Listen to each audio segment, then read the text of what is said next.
I said, plug me in. I got stuff to talk about, damn it.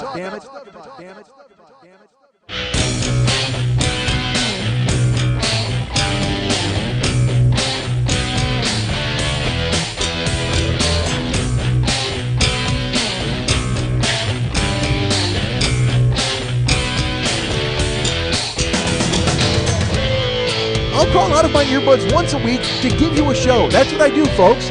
I do this show for the common man, for the people in despair. I bring this show into the world and I sell it everywhere. The simple truth lies waiting here, folks, for all of you to share. Hold on, I will take you there. Hey, what's happening? Mike Schmidt, 40-year-old boy podcast. You know, before this show starts, we do a mic check. We do a microphone check. We do a mic check. We do a microphone check. That's how I like to do it right there.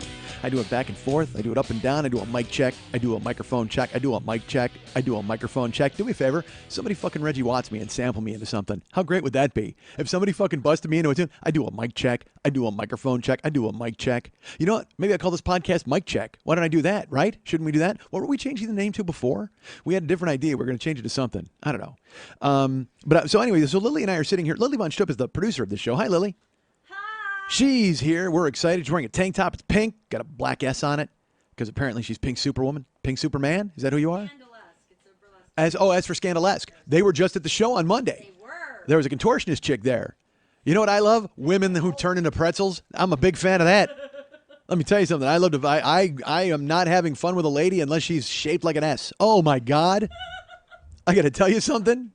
If I can have one of your ankles on my ear and your other ankle on your ear, we are having a fantastic fucking evening. That's what I'll say.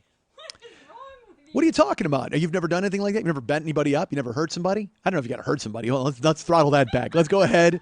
See, this is what happens when the bees get loose. I start talking and I'm like, Pull the muscle. well, I've done that. Yeah. Certainly I've had cramps. I've had cramps I've felt for days, folks.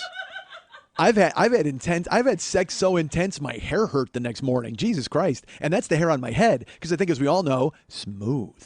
All right, so I took a picture. Last time I got waxed, I took a picture of me and Renee. And honestly, the picture is so gay, I can't put it up. Because I was going, because again, here was the caption I thought of. I took a picture of me with Renee, and I think I texted it to Jill. And then I was like, I should put this on Facebook. And because again, here's how great I am. The caption I was going to put up was, here's me with one of the 4 guys in my life who's ever had their hands on my cock. Like literally, I was going to, one of the 4 men who's ever had their hands on my cock. And I had to sit down and think about that number. And I think I'm light. I'm probably light. I had to miss a doctor or 2 in there, right? Didn't I? Because that's what I was doing. I sat down and I'm like, all right, you took a physical here and you did this physical in gym class and you did this and then some terrible things happened and like all this stuff. I started to go through it all. And then you got to figure, somebody changed my diaper once, right? There had to be somebody who had to fucking move it out of the way for something, right? Don't you think? I don't know.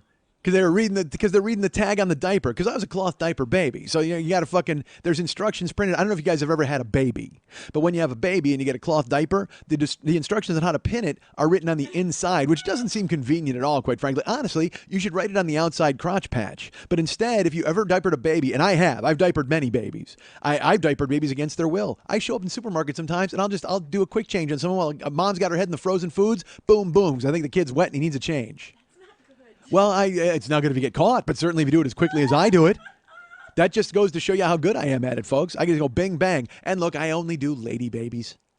I wouldn't be caught, because again, if I do it with a guy baby, then sure enough, I get thrown in the clink. And people think that there's things that are wrong with me. But if I do it with a lady baby, everybody's like, look at that guy. He's just helping out a lady. You know what that is? When I change a girl baby's diaper, even if I don't know the girl baby, that's the equivalent of me throwing down my jacket over a puddle so her mom can walk over it. That's just that. It's just a different version of it. I'm just keeping the 2 of them from getting wet. I'm just keeping the 2 of them from getting wet. Don't say perverted. I'm not in any diaper play. Fuck diaper play and fuck that nonsense. Oh, it's the perversion of. Oh, I see. Oh, look at you with a little wordplay. I'm into a lot of Tearing open her suit coat to show the S on her chest. I'm into wordplay. She had some scandalesque wordplay that she busted out here in the middle of the show. Let's do a mic check. Let's do a microphone check. Let's do a mic check. Let's do a microphone check. And so again, Lily's like, let's do a mic check. And I started, because when I do that, here's what I have to do, folks. Yeah, I'll tell you what we should do. We should save all of our microphone checks, and 1 week I will put them out as a show. We should do that, Lily. We'll save a year's worth of sound checks, and then we'll just cobble that into a fucking word salad and put it out as a show. Because I'll tell you what, Awesome. Well, you know why? Nobody would know the difference. Nobody would have any clue that it wasn't a real fucking show. It'd just be 52 weeks of fucking sound checks put together as one episode, and everybody would be like, yeah, it sounds the same. Sounds exactly right. So today, Lily's like, hey, let's do a mic check. And I said, you mean a mic check? Let's do a microphone check. And I said, I can tell you this. I don't know how the mic sounds, but I know how Mike sounds, and Mike sounds fucking awful. Have you picked up on that yet, folks? Because there is something. Well, I'll be honest with you. I changed a baby earlier today at Ralph's, and the mom punched me in the throat, and that was not good. Like I said, when mom pokes her head in the frozen foods, I usually zip in and I zip out. I didn't realize this woman was just glancing at frozen foods and not actually pricing lima beans. I said, you know what? If she prices lima beans, I got plenty of time to change her baby. So I ran up. She wasn't pricing lima beans. She fucking ran a game on me. She was just poking her head in there to get a little cool blast of air because it's been hot in Los Angeles. Then she stands up. I'm mid-diaper change. Waha! Karate chop right in the goddamn throat. I said punch earlier. It was a karate chop. I don't want to sell this woman short. She knew martial arts. So I got a bad thing happening here, and I'm debating, like, because again, in my head I was like, well, you know what, maybe, because it's, I won't lie, I'm in pain. It's a little scratchy and it hurts a little, and I cannot, for the life of me, I don't know how the fuck it happened, because it was actually before the one karate shot me in the throat. I had this too, so I can't really blame the whole thing on her. I can't fucking, you know what I can't do? I can't pin the whole thing on her like I would pin a diaper on her baby. Oh. Yeah. Yeah. That's what I just did. I just wrapped it. We're done, right? I think I just wrapped it up and we're finished. We should be done. So I certainly can't pin it all on her because I had this happen earlier and I can't figure out why or how. Ebola? Could be Ebola. Oh, dude, let's talk about that for just a second. I keep reading about the Ebola virus and again, there's two different camps in the Ebola virus that I've found. All right. And let's be honest, there's two different camps for everything in the fucking world now. And they're essentially the same. There are these people. Here we go. The Ebola virus has started. The apocalypse is nigh. Everyone fill your house with powdered milk and sob. Like there's those people. And then there are the other people who are like, Ebola virus? So you're infected with that language that black people speak? Like there's those people. That's both sides. Literally. Because you either have overreacted to the nth degree, to the point where your brain is melting, not unlike an Ebola patient's blood cells, or you are watching the Kardashians and don't give a fuck. And eventually people around you will start melting and you'll wonder why. Because there are people, and again, I don't even know, I can't even claim to be, because I want to decide to be in which camp, and I'm too smart to be in one, but I'm also too dumb to be in the other. You know what I mean? No, bullshit. I'm too smart to be in both those camps. Yeah, fuck that when I think about it. Because I'm not going to just totally ignore the Ebola threat, which is out there, folks. I think we all know that the Ebola threat is out there. Not. Listen, you have a much higher chance of getting Ebola than you do of having me diaper your baby in a grocery store. I can tell you that. So that means it's a high threat. We are on DEFCON melt. That's what we are at right now. We are on DEFCON red and white and blue all over. That's what we are. So, and again, I don't know, because there's Ebola virus, dude. The internet is just dangerous. It's warning everybody. The internet is like a giant mousetrap. That's all it is. You know what the internet is, dude? Here's what it is. The internet is just like a box on a stick with a string attached to it, and it's just waiting for you to tiptoe up and get the information. Then it's going to pull the fucking string you're trapped under the box. And it caught another one in its crazy conspiracy theory. I don't understand it. I don't understand why people and again, all of us are solemnly dealing with the Ferguson, Missouri issue. All of us are taking that to heart. All of us are wondering what's going on in the streets. Talib Kweli is there now, and he is making sure that people know what's going on with 150 characters at a time. Talib Kweli is on the scene, and I keep waiting like part of me, like, again, he shows up and he's conscious minded and things like that. And good for Talib, or Talib Kweli, Talib Kweli, Talib Kweli. I don't know. Let's call the whole thing off. So he's that made me laugh. So he's on the ground and he's giving his take. And I will tell you this too. Look, we all know that Twitter is the real news source in this country, but it's also like the worst place to go because terrible things happen there. Because I was watching CNN last night and they're like, peaceful protests tonight in Ferguson. and they're talking to like a black guy in a polo shirt who I've never seen in my life. I don't know who he is, but he's got all this attitude, and he's telling them what's going on in the street, and it seems very quiet. And then I go on Twitter, and there's Talib Kweli, and he's like, "We're hiding in a spider hole," and I'm like, "Oh my god." Where are you in Ferguson? Are you sure you're in Ferguson, Missouri? You could be in Ferguson, Kansas, Talib. Did you fly the plane? Because that's another thing. Is everybody's like, oh my God, only in Ferguson, Missouri is this happening. I got news for you. All over the fucking country, this kind of shit is happening. It's just they happen to find the cameras out there. And again, I have friends that are online and they're debating it and they're going back and forth. And I told you, look, we all know that I used to care about this world. I used to care about the things that were going on. And now I got to pay my electric bill. That seems to be the...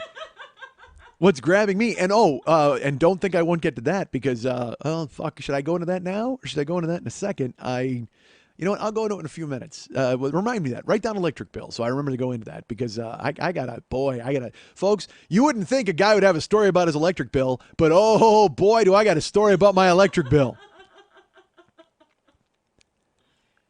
But first, let's go to the streets of Ferguson, Missouri. No, it's so pointless to even talk about. It's so funny because I wrote a joke about it on Twitter and on Facebook. I thought it was a good joke. And it's so funny. I keep thinking that the only people who listen to the show are my friends on Facebook and the guys who follow me on Twitter. But there's thousands of other people who don't use those fucking social media services, so I should just share the joke with them now. Shouldn't I just give that to them? But what if my delivery isn't quite the same? I should read. I have to make sure I have it pulled up. Do we have have you got a PowerPoint you could put up? Because I'd like to read it directly the way I wrote it. Could we, you know what? I'm just going to give a TED Talk on this joke. Everybody sit down. Here's a 20-minute TED Talk about my joke. Oh, dude, let's talk about this for just a second. Fuck, this makes me laugh. Because I'm talking about PowerPoints and slides and reading stuff. I don't know, and if I talked about this, we're going to have to cut it out, all right, because we're going to have to go back, because this was in my brain to talk about a couple of weeks ago, and then I don't know, the bees flew somewhere else, and I went somewhere, and I forgot to talk about it, but I may not have forgotten to talk about it, so you, Lily, you are the arbiter. If I didn't talk about this, you need to tell me. I'm at my house, and I was up at 4 in the morning, and I have not been up at 4 in the morning, I get up at 4 in the morning at Jill's. Because I got a driver to work, whatever. You don't care, but I will get up at 4 in the morning. But staying up late, I'm not a grandfather, but I'll be in bed usually by 1 or 2 but going to the gym keeps me going to bed a little earlier. Sometimes I go to bed at 12:30. Look, do me a favor, folks, get a pen. I'm going to tell you all the times that I go to bed. It's very important to you to know my sleep schedule. Because a lot of the times, I will tell you this. Why don't I share this with you? I fall asleep in a chair. That's right. Sometimes I fall asleep in a chair and I forget to send the artwork to Lily and then the show goes up late. Oh, wait, we talked about that last week, didn't we? On free episode number 366 or whatever the fuck it was. 566? 6 times 5, 300, carry this. I don't even remember. I couldn't tell you. I couldn't be bothered to do the math. Actually, that's what I have. I have a division sign caught in my throat. Anyway, so, what the hell was I talking about? Where do we go? What was I saying? We were just talking about doing what the... But no, dude, don't do this to me. You said 4 in the morning. 4 in the morning. 4 in the morning came without a warning. Everybody's got a place to be. Listen, if you can't do Night Ranger lyrics on here, I don't know when you can. I got it bad. All right, so what if I did a whole Night Ranger album? What if I did the whole 7 Wishes album? There's a song called Goodbye on there that was their attempt at doing another Sister Christian. It's a good song, but it doesn't even touch Sister Christian. I heard Sister Christian on the radio this past week. I listened to every note. Like I just sat there transfixed because again, look, because you can make fun of it all you want and go, it's ridiculous. But dude, Sister Christian is a fucking great song. It is a great song. I still don't know what it means. I have no idea. It's like you know what it is? It's like the dumb metal version of Thunder Road. That's what Sister Christian is. Because Thunder Road, Bruce is like screen door slams, Mary's dress waves, like a prison, she dances across the porch as the radio plays. And Roy Orbison's, I'm going to do all the lyrics, of course, to Thunder Road. Why not? But it's that like, they scream at night in their skeleton frames and their burnout Chevrolets, whatever. But they scream your night and race in the streets. Really? Your graduation gown lies in rags at their feet. Because again, your graduation gown. So whenever I saw the video for Sister Christian, I was just like, this is the dumb metal version of Thunder Road. That's what Sister Christian is. But it's a fucking great song. It's awesome. And honestly, Boogie Nights made it even better, even though it's in that scene where it's supposed to be like corny or whatever. But like when that and Jesse's Girl are playing, dude, those are two fantastic songs. And I got news for you, folks. I am here talking to you right now. Rick Springfield is 3 miles away playing a concert here in Hollywood, and I am not there. I should be there. I wish I were there. But you know what I did? I said, no, I got to come and talk to you fine folks. I got to go ahead and sit in front of an open microphone and open a vein, open a throat vein. And it sounds like I'm bleeding all over the goddamn place because Jesus Christ, what happened to my fucking voice? Do not get karate chopped by a single mother in Ralph's. Do not do that. At least not in the throat. She can karate chop you in the shoulder. She's not going to hurt you. But if she hits you in the throat, it's not bad. She takes part of your Adam's apple out. Maybe that's what it is. Maybe, dude, maybe I got a cracked Adam's apple. Maybe my Adam's apple is a bruise. Dude, I got a bruised Adam's apple. Maybe there's a worm in my Adam's apple. Ooh, awesome. Apples go in worms, or worms go in apples, right? I don't think you have a worm. I might. You'd notice. Well, there's like a tickle in my throat. Maybe he's floating around there.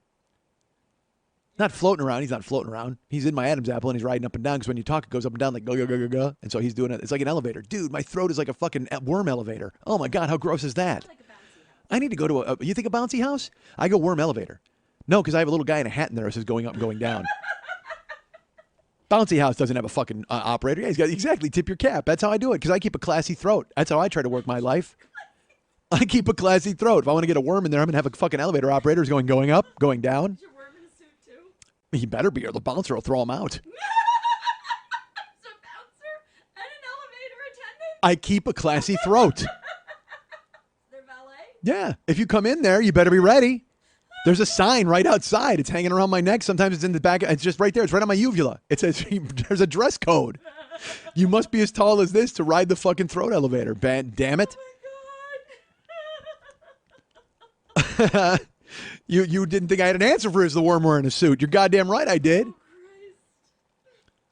There's a worm in an elevator. He's living it up while he's going down. Worm in an elevator.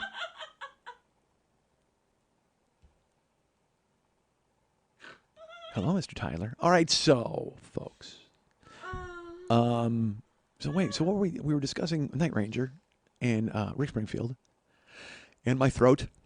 Why did we were just doing lyrics? I should just do lyrics. When in doubt, I just should do lyrics from an 80s song. Oh, 4 o'clock in the morning. Again, came without a warning. So I'm up and I had the TV on and I put on Guide because I was trying to, I was going to go to bed, but I wanted to see, it was that thing, you guys have all done this, when it's like, all right, maybe I do it because I'm just a weirdo. Like I'll tell you this, when I'm at work and I got to punch in and punch out, if I'm ready to leave and I go to the thing and it's 11:21, I want to get that final 4 minutes because I have to leave on a 5 or a 0. But if I can't do that, then I have to wait a minute because it could be 10 seconds. I could be 10 seconds away from another minute of pay. I'm a mercenary, folks. So if it says like 11:21, I will sit there until it turns 11:22. And if I'm really beat, I'll clock out and bail. But if I got that 4 minutes, then I'll putter around, I'll get some stuff, and I'll take care of the shit I got to do, and I'll milk 4 minutes out of it. But if I can't just clock out on whatever number it's on because, like I said, I could be 10 minutes away from 1 more minute of pay, or 10 seconds away from 1 more minute of pay, and I can't allow that. So I do the same thing at night when I'm up and I'm ready to go to bed. I'm sure you guys all do that. You'll take that final lap of the internet. And you're like, all right, I got to go here, go here, go here, go here, go here, and see if anything has happened. And if nothing's happened, then I can close the top and I can go to bed. But if I'm watching TV, which is rare these days, because like I said, I just watch Dragnet or whatever the fuck. But the other day I was up and I was watching an infomercial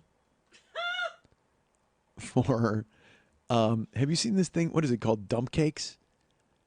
It's this fucking woman. I don't know who she is, but you know me. I love infomercials and I love anything. I don't know, because this woman looks like Edie McClurg crossed with like the fucking Barefoot Contessa, like the woman from Ina Garten, that's her name. She's like a chef, but she also looks like a foot. You know what I mean? She's like one of those fucking women. She looks like she got, you know, she looks like when Chet got turned into a monster in Weird Science with a wig on. That's kind of what she looks like. And she's invented this product called, and this is the thing that I don't understand. It's a pan, and you put a bunch of shit in it upside down, and then you cook it, and then you turn it upside down, and it's like, voila, there's a cake. But she called it dump cakes. That's the name of the, and I just wanted to go, dude, Was your goal to sell product, or was your goal to make 11-year-old boys laugh at fucking 1 in the afternoon on a Sunday? Because it's just dump cakes. And then she's like, and also dump meals or whatever the fuck they are. And it's just, you ever see those fucking horrible rainbow Jello molds? And there's a bunch of pears trapped inside and suspended animation like fucking Han Solo? Yeah, that's awful, dude. Like, I feel bad for those pears because, like, if nobody buys that, those pears are stuck forever in the Jello. They can't eat their way out. Pear has no mouth. Not when you cut them up like that. If you got a whole pear, he's got a mouth. The lol what pear has a mouth. You ever see the lol what pear? Okay. The LOL what pear has a mouth, and he could eat his way out of the Jello. But a regular pear, especially if you dice him up, he can't eat his way out of the fucking Jello, and he's just frozen there. He's waiting for fucking Mark Hamill to come and spring him. What are you laughing at? I'm looking at The lol what pear? He's got a mouth, right? So he could eat the fuck out of some Jello. Dude, Jill and I went and got massages at Massage Envy. I got to tell you this story. And they gave us cucumber drink. It was cucumber citrus drink. And I forget that people don't know who I am to a certain extent because I'm fucking dumb. Not dumb, I'm just weird. So we were standing there at the counter and they brought it over and she goes, we had tried it when we first walked in. It was cucumber citrus drink. It tasted like cucumber lime or cucumber lemon. So then Jill, when we were signing out, she was like, I really like that cucumber stuff. And this, robot who worked there, she goes, would you guys like some more? And the two of us acted like she just gave us communion. We're just like, yes, oh my Christ, yes. Got on our knees, open our mouths. And she walks up with a couple of cups, and I grabbed it and I sipped it. I go, that's a good combination. You wouldn't think that cucumber and lemon would work. I go, you know what? I love cucumber. Cucumber is awesome. And Jill's like, yeah, you love cucumber, honey. And I go, I do. I go, but the only problem is the shape. I go, you can't just walk down the street eating a cucumber because you look like a fucking maniac. You know what I mean? If I was like walking down the street just munching on a fucking cucumber, it just looks like, look at that guy with a green cock in his mouth. You know what I mean? It's like you can't do that. As much as I love cucumber, I would snack on it like a motherfucker. Now, I'm saying this at the counter. I go, yeah, the problem is the shape. I go, I can't just walk down the street and hold a cucumber and eat it. People think I was a fucking maniac. And Jill's just like writing and shit because she knows me, so she knows. And these girls, though, are transfixed, and they're kind of like looking at me like, are you serious? I go, you know what? They need a round cucumber. I go, I would eat the fuck out of a round cucumber. Yes, I did. I go, man, I would eat the hell out of a round cucumber. And these girls just started laughing and like looking at one another. And because again, it wasn't like I was saying it to them. I was just saying it to Jill and saying it into space. It's just, look, that's just for the universe to take. All right. If the universe was wondering about me, if the universe wanted to know my thoughts on eating cucumbers, I went ahead and just vomited it out there into space for everybody. I just launched it. I said, the problem with eating a cucumber is the shape. Now, if you made a round cucumber, I'd eat the fuck out of a round cucumber walking down the street. Oh my God, that'd be delicious. And Jill, again, I told you, Jill just does that thing where she looks at me and goes, you're very interesting, honey. You are very interesting. And again, because I'm a child, I just go, I hope interesting's good. She goes, it's good. It's really good. But I know those two girls, like after I guarantee you, because we finished and then we walked out.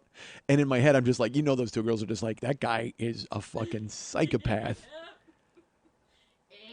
But at the same time, if the two of them would acknowledge the fact, yeah, that clearly you can't walk down the street eating a cucumber because it looks like you're just fucking blowing the Hulk. I mean, honestly, you can't.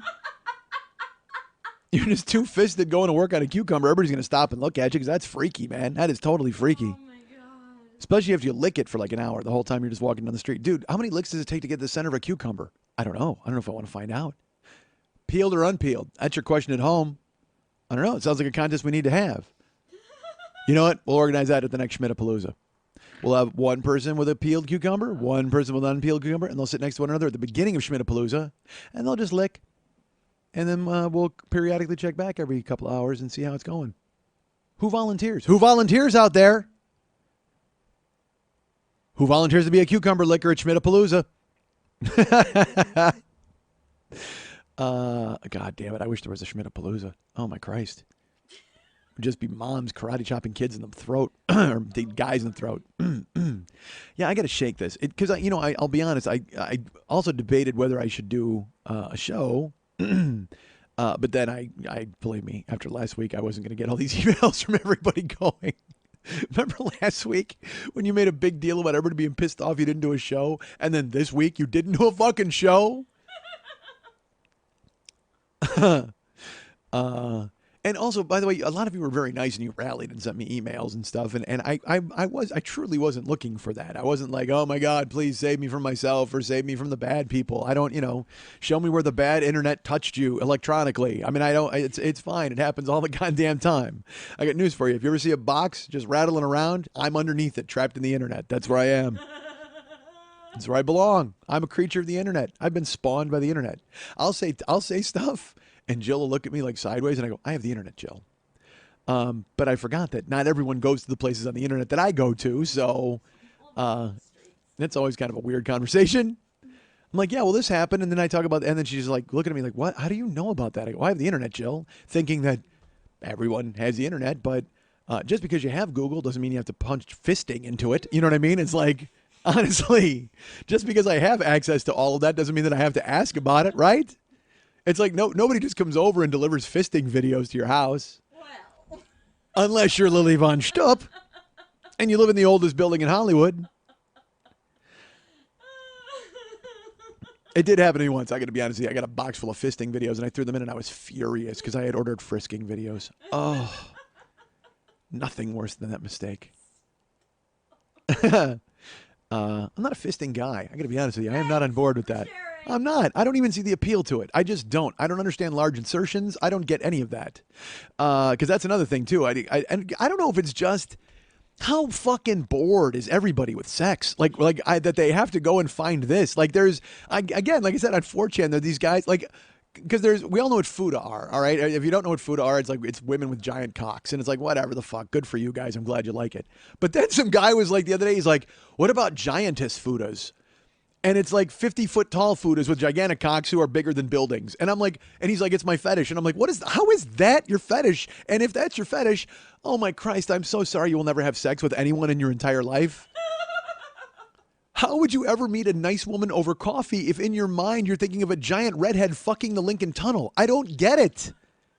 Why would that be the thing that gets you off? And because I'm trying to think of the pathology, like what, as a child, because again, all right, if you have a giantess thing, I assume it's because when you were a kid, you had a crush on a babysitter or maybe some grown person had sex with you. I don't know. I can't figure it out. I'm not a fucking psychologist. However, when you add in the element of the cock, that's the thing I don't understand. They're like, this guy's like, dude, you know what I love? I love women as tall as Godzilla with cocks as big as King Kong. That's what I love to have, and that's what gets me off sexually. And it's like, so something completely and utterly unattainable in the real world is the only thing that gets you off? I mean, honestly, why are you shaking your head? How is that unattainable? A 50-foot tall woman with a gigantic cock. I think with the Gene splicing? yes, it can happen. Maybe not in our lifetime.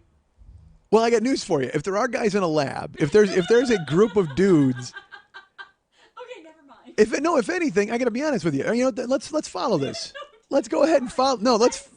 Bullshit. We are going to follow this under the box. Somebody can pull the string and the stick will go, and you and I will be trapped under this particular box in the internet. Trapped in a box with you. You have to be. You and I are not trapped under this box in the internet.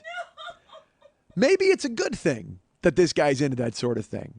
Maybe it's a good thing that this guy is into gigantic 50-foot tall women with huge cocks. And here's why. Because maybe, since it's the only thing that will get him off, it inspires him to become some sort of molecular biologist. And along his way into creating gigantic 50-foot women with huge cocks, maybe the dude cures cancer at some point. I only hope he does it just for the press conference. When they're like, this guy, Phil, delivered a fucking cancer cure. And they're like, well, how did you do it? And he goes, well, I was trying to figure out how to make giantess futas. And they're like, I don't know what that means. And he's like, oh, my God, it's like 50-foot tall women with cocks as big as your fucking Cadillac. I mean, like huge. Although I got to be honest with you, 50-foot tall women with a Cadillac cock, she's not hung. That's not hung. It's got to be bigger than that, right? If you're 50-foot tall, your cock's got to be fucking like oak tree, right? Or that's even small. Oak tree compared to 50 feet. 50 feet is 5 stories, right? Because there's 10 feet in a story. Let me think about this. Let me do the math on this. 50 feet is a story. No, 10 feet's a story. So 50 feet is 5 stories. So it's a 5-story building. It's a woman as tall as a 5-story building. And if she's going to have a giant cock, it can't be like a Cadillac. That's totally small. She's got to have a cock like the size of I was going to say like an oil tanker truck, but even that's going to be small. Boy, I don't know. You know what, Phil, the molecular biologist? Go ahead and send me a schematic so I know exactly what you're looking for. On your way to curing cancer, go ahead and send me a schematic so I know exactly how big the cock has to be on a giantess fuda to get you off. I don't understand the reference point. That's the thing I don't understand. Like, I mean, if you like cock, that's one thing. You like giant women, that's one thing. But then you're like, man, if I had a giant woman with a cock, boy, you know what I'd finally do? I'd come. I'd do that once in my life. Jesus, it just seems like, I mean, and look, you can be into whatever the fuck you want to be into. And believe me, I have the internet. I know what you're into. I know all of you. I have been trapped under many of your boxes, folks. I know exactly where you're at and what you've got going on. But I don't understand it. Like I said, I don't understand the diaper play thing. I don't get scat at all. Scat is fucking ridiculous. And then there's dudes who are just like, that's the thing. And then there's like moosh people, or what the fuck's that called? The people who are like, what's it called? It's like, What is wrong with you? what? I have the internet. So it's like, what's it called? Splunge? I don't know what it's called. No, isn't Splunge from Monty Python? Splunge is from the Spam sketch, isn't it? Splunge. No, Splunge is like a secret word in Monty Python where the guy goes, ha ha ha ha ha, ha Splunge. Like, I'm trying to remember what it's from. It's from Monty Python, but I know Michael Palin at one point. Or no, not Michael Palin. Who is it? Terry Jones? No, it's not Terry Jones. One of them just goes, ha ha ha ha, ha Splunge. Like he's trying to play it off like he knows what Splunge means. Normally, I don't like to drink on mic, but folks, my throat's bleeding. Literally, I'm coughing up plasma on the spongy knob. Oh, that doesn't sound good at all, because you know what? That's another thing that people are into on the internet. Guy coughing up plasma on the spongy knob. Look at that. I'm going ahead and finding all your fetishes today, folks. I don't think I have. Well, that's a lie. I wouldn't call them fetishes. I would call them pursuits. No, I don't know what I would do. Let's not get into this. All right, so. Hi. What's that sideways look? You know, you look like right there, Sarah Palin. Yeah, because you had, but you look like naughty Sarah Palin because you had your glasses down. Insult me. See, that's incorrect. Sarah Palin's crazy bangable. Yeah, don't insult me. You don't want to be crazy bangable? No, I don't want to be crazy bangable. Answer me this: is there a burlesque dancer named Crazy Bangable? I don't think so. Why not? Get on the fucking stick, ladies. What is wrong with you? No. Bangable should not be a last name. That's an awesome last name. That's, you know what? Not even as a burlesque dancer. That's just a great last name. That's a good name for a spy.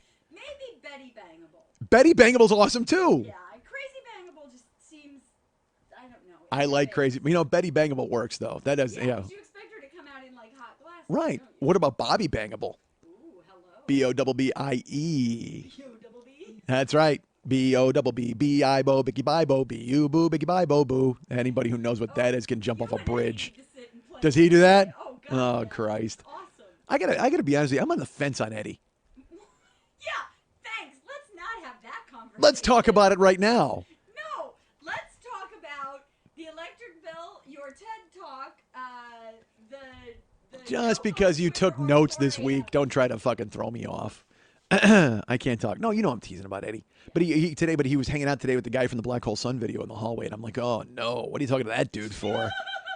Remember I told the story, folks, on here about the guy who was a wizard from the Jethro Tull album cover? Fucking Eddie and him are having a conversation when the elevator opens, and I'm like, why are you talking to this fucking psychopath? Jesus Christ. He's not a psychopath. He totally is. He looks like he's a color forms guy. Like he's totally skinny, like you stick him on a wall. He's a fathead of himself. That's what that dude is?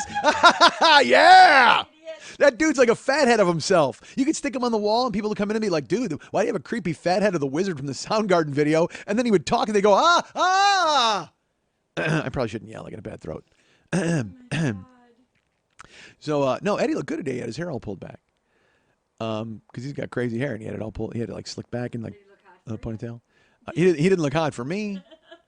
My fetish is not gray-haired magician guys who like fucking let me use their house. Salt and pepper. Well, you call it whatever you got to call it to put it in your mouth, but I can call it like gray. Call his penis salt and pepper. I wasn't talking about that. I was talking about his hair. Don't. Hair in my mouth either. Hey, look, I was on the fence on Eddie. If we start talking about his cock, I'm leaping off the fence to the other side where I'm completely off. No, thank you. You and Edward can do your thing. I will go ahead and stand all. Man, I'm sure you do in this very place. Right there in that chair. That's no wonder the chair broke. That explains it. It was after it broke. You two are going to work with your giantess Fuda fantasies.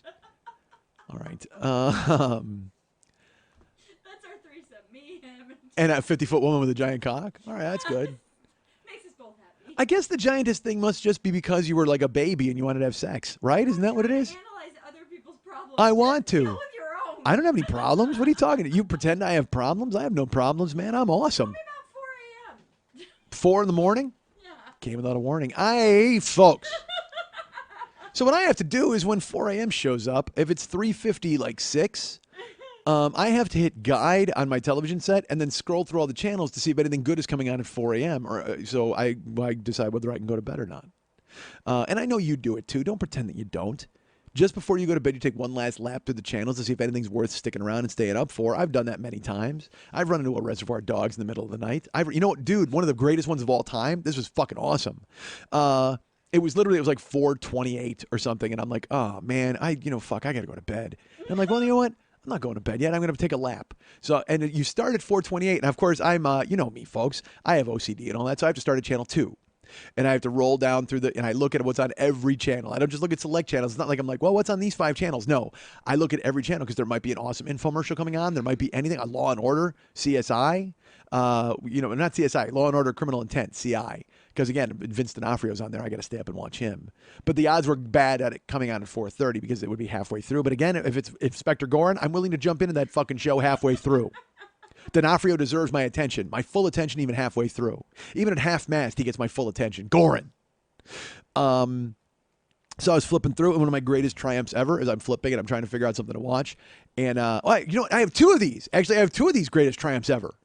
I was flipping through, and then it was like 4:28 and 4:29, and then at 4:30 as I got to channel 264, because I started at channel 2, and I had to go through up to channel 264 on my DirecTV, and unbelievably, 4:30 in the morning, this is like 3 years ago, BBC America, channel 264 on my DirecTV, 4:30 in the morning, The Young Ones came on. Oh my God. And I'm just like, I am never going to sleep. That's never happening.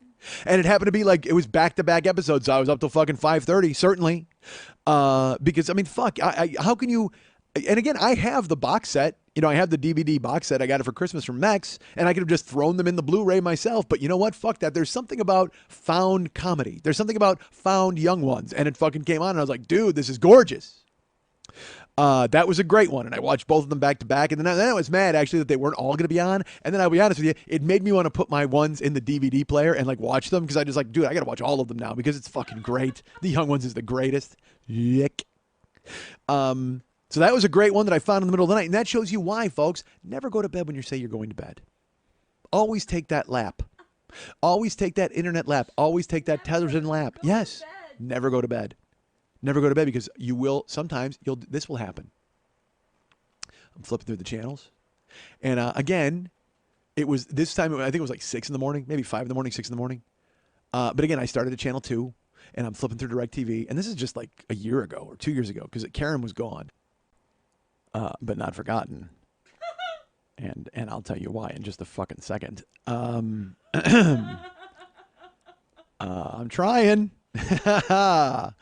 But they pull me back in. All right, so Jesus Christ, this is that elevator needs to come back to the top. Come on, fellas. I just gave a pep talk to the bouncer, the elevator operator, and the worm in my throat. Come on, fellas. What's wrong with you? Why are you sabotaging my voice in this show? You live in the internet with me. You live in my throat. You know I use my voice every Wednesday, for fuck's sake. What is your problem? And I didn't even talk today. Dude, my voice was shot. This started, goddamn, it started Sunday. Like I went to Gelson's to order food, and I went to the deli, and I tried to talk, and I couldn't, like nothing came out of my voice. Like I had lost it. And I even said to the woman, I'm like, it sounds like I think I lost my voice. And of course, Kate at the Gelson's Deli is just like, what do you want, sir? I mean, she was friendly, and I'm just like, well, I want my voice back, Kate. That's what I want. I want my voice back. I want someone to speak for me. Who will speak for me? I need a throat Lorax. All right. That's what I need. He's got to step up because listen to this. Nobody wants to listen to this nonsense. We got to end this, right? I'm sorry, folks. I apologize. I will get through this. I'm actually bleeding. Jesus Christ. There's actually blood in my mouth. All right. So we have to call the show There's Actually Blood in My Mouth, right? Don't we? No. Well, that's, you know what? Then write it down because that's the email blast. That's the name of the email blast. There's actually blood in my mouth. Oh, the email blast. All right. So, folks, 4 in the morning. I found the young ones, and then this is like last year, and I know this was when Karen had bailed because that was when that was the days of toast and chocolate. I mean, that was the days of fuck wine and roses. That was the days of toast and chocolate when I was just sitting there and scanning channels and staying up and doing nothing. You know, if I wasn't on the internet, I was just staring at the fucking television, watching Guy Fieri yell at me about fucking potato pancakes, and I didn't care. I didn't care. I was just numb, folks. I was fucking numb. So one night it was like I said, like 5:49 or something, or 5:51, and I'm scanning through, and again, starting at channel 2, you scan through, and this is the thing, you go to the guide and you see what's on then, and you see what's on coming on in like 5 minutes. You're like, what can I watch the end of to take me to bed? And then, oh, do I have to stay up, or can I just go right to bed? Whatever. Maybe you guys do this, maybe you don't, but I do it. So I scan down, and by the time I get to channel, it's got to be 297 on my TV, I think. Or maybe is it 311? It might be channel 311. I wouldn't know. All I know is I'm down. That's 311. 311 is a cruise. Remember we talked about that like the first year, and I was like, who the fuck? Who wants to get on a boat to see 311? You know what I do? I get on a boat only if 311 promises to assemble on the deck and play Nearer My God to Thee while we drive into an iceberg. That's the only way I take the 311 cruise. If they fucking go ahead and assemble and we get to reenact Titanic and Billy Zane tries to shoot me. As a matter of fact, if 311 is on deck and they're playing Nearer My God to Thee as we head for an iceberg, I will actually let Billy Zane shoot me. He won't even try. I will let him shoot me. Fuck his manservant. And I don't care if Francis Fisher is on there looking like a locust. You ever see Titanic, folks? You must have, right? I think everybody in the world saw it at least once. And if not, I've watched it enough for the rest of you because, my God, do I love Titanic. I love it. Hey, look, it might say something about me. I don't care. But there's nothing better than settling down with a couple of cold beverages and a big bag of Sun Chips. And I just open my mouth and me and my elevator operator. Dude, how did I fuck up? You know what? No, we're not. Leave it in. Leave it in. Did you stop? Don't stop. I just fucking a second ago, I tried to say elevator operator and I couldn't. And I did it again. You know, I turned into fucking I turned into the guy from Chopper right there. That was fucking brutal. You know why? Because I'm thinking cartoons. So I was like, elevator, rada. Dude, we got to get him to do a podcast. No. We do. We need to get the I Am Groot dude from the Guardians of the Galaxy and I'm the Rada guy from Chopper and just let them do a fucking show. I am Groot. Rada. Groot, Rada, Groot, Rada. Yes? Wait a minute. Yes? Groot Jar Jar? Because you sounded just like Jar Jar. Misa don't think so. I am Well, that's what he's like, I am Groot, right? I haven't seen the movie. Sounds like I haven't either. But he says, I am Groot. I am Groot. I think that's the only thing he says. No, I thought it was Eye of Groot. I had no I have Groot? No, that's I have Newt if you're making a broth. If you're making a witch broth. You know who we need to ask? The wizard across the fucking hallway. Or Eddie. They may have been exchanging some sort of fucking witch broth recipes because I know Eddie's got a whole book of them for fuck's sake. He's an alchemist. And a hedonist. He's a hedonist and an alchemist. Rada. Is it even worth finishing that thought? It's just like literally out of my throat and me, my elevator operator, and a worm, and a fucking bouncer, and we all watch Titanic. God damn, I love Titanic. And as you know, it's funny, as a matter of fact. Jill and I, we were in San Francisco. And believe me, I don't know if I'm going to get to it today because my throat is kind of fucked up. And I hate telling you guys that because it's like, I want to tell you, there's a ton of shit that happened. And so this is like a verbal commercial for next week because it's like, I'm having trouble talking, but I'm powering through it, folks, right? And you don't give a fuck. Again, free content. You're just like, dude, fucking talk till your goddamn voice box falls out. And I don't blame you. Truly, I don't. Because I'll tell you what, my voice box, you know what my voice box looks like? It looks like the big fucking suitcase they gave Jimmy Stewart in It's a Wonderful Life with all the fucking, the labels on it where he's going to travel like on a cow car. That's what my voice box looks like. Because I take it out periodically. Actually, you know what my voice box is? It's like a small cube, and you press on the center of it, and the Cenobites show up. That's exactly what my fucking voice box is. I have the Hellraiser voice box. That's who I am, dude. I'm the Hellraiser of podcasting. That's who I am. I'm like the pinhead of podcasting. Like once a week, you show up and you fucking run your thumb along me, and then you press the button, and boom, there you go. All of a sudden, there's Chopper and me and the rest of the fucking Cenobites. And we have eternity to taste your flesh. All right, or we or me? Me. I'll just be tasting your flesh today. I don't share. I'm the only one who tastes your flesh, especially if you wind up under the box with me on the internet. All right, so I don't want to be You're out. You're already in one with me. No, I'm out. No, we were totally in a Run box together. away. You can't. The box is closed. We're totally like rumbling around. I snuck out. It was me, you, and Peter Griffin and James Woods, and we were eating, ooh, a piece of candy. Ooh, a piece of candy. Ooh, a piece of candy, and then locked underneath. So you can't get out. James Woods. Now, James Woods, he could fuck a giantess giantess Fuda because he's got a huge crank. That was his whole deal. If his what was it? If his brain was as big as his cock, then he'd be the smartest man in Hollywood. Isn't that what Sean Young said about him? Because James Woods is like MIT educated. Where did he go to school? He went to like fucking. He's one of those dudes who went to like Harvard and Yale. One of those guys who he was just like, yeah, I'm gonna get an education from fucking everywhere. And then he went over to fucking Oxnard, and then he went to fucking Brazil and learned some stuff probably, because he was totally smart with a big dick. All right, so that's how it works, man. If you're smart and well hung, you can just go all over the world and just go put me in your school, and they'll teach you a bunch of shit, and you just get smarter and a bigger dick. That's how it works. That's where you got to store your knowledge, dude. When you're totally that smart and you go to like 3 different colleges, you just start storing arithmetic in your cock. All right, so. Dude, I got a cock full of integers. Dude, and if you learn about English, you're like, I got a cock full of gerunds. All right, so, folks. Dude, I don't want to cum gerunds all over somebody. That'd be awful, right? You don't want to shoot gerunds in somebody's face. All right. That might say a little bit more about me than I care to. All right, what was I saying? So, it was 4 in the morning. Well, no, this is like 5:50 in the morning, and I'm sitting around, and I'm trying, so I go to the guide, and I'm looking through and I'm trying to figure something out. But I was talking about Titanic in San Francisco. Let me get to that real quick. Jill and I are in San Francisco, and we had to find a hotel to stay in, right? So let me go ahead and say this. Our friend Lou lives in the Bay Area. You know Lou, right? Right, Lily? You know Lou. Yeah, of course you do.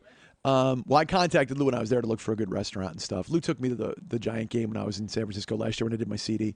Lou and Gina, his wife Gina. I'm sorry, folks. I don't mean to yawn and drink stuff. It's just my throat is fucking ruined. All right, so I got to drink something. I'm sorry. I have to drink something. And this water, like, give me a cold. Can I have a cold water, hun? I called you hun. What the fuck was that? Sure, sir. Okay, just so Wait, terrible. let me give it to your elevator guy so he can take it up to your mouth. Let's do that. Let's slip that in there. Why did I call you hun? You know what? Because I have Jill, and I call her. I told you the thing where like I want to grab somebody's ass and they walk by me because I'm just so used to being handsy and stuff with Jill, and I say stuff. Oh man, I'm gonna get thrown in jail. All right, so hi, boy, that helped. Well, it put cold water down my throat. I should be drinking hot water, right? Shouldn't I have some tea? You make me some tea, hon? Sorry, that made me laugh. Oh Jesus. So we're in San Francisco. We're trying to find a room in San Francisco, and our friend Lou lives there. And I got to tell you something. Like, it was my idea to go to San Francisco. Jill and I were planning this baseball week, and again, I'll tell you all about it later. I should tell you about it now, but I can't because again, you can't. I'm sure a lot of you have snapped the fucking thing off because you can't listen to this voice, right?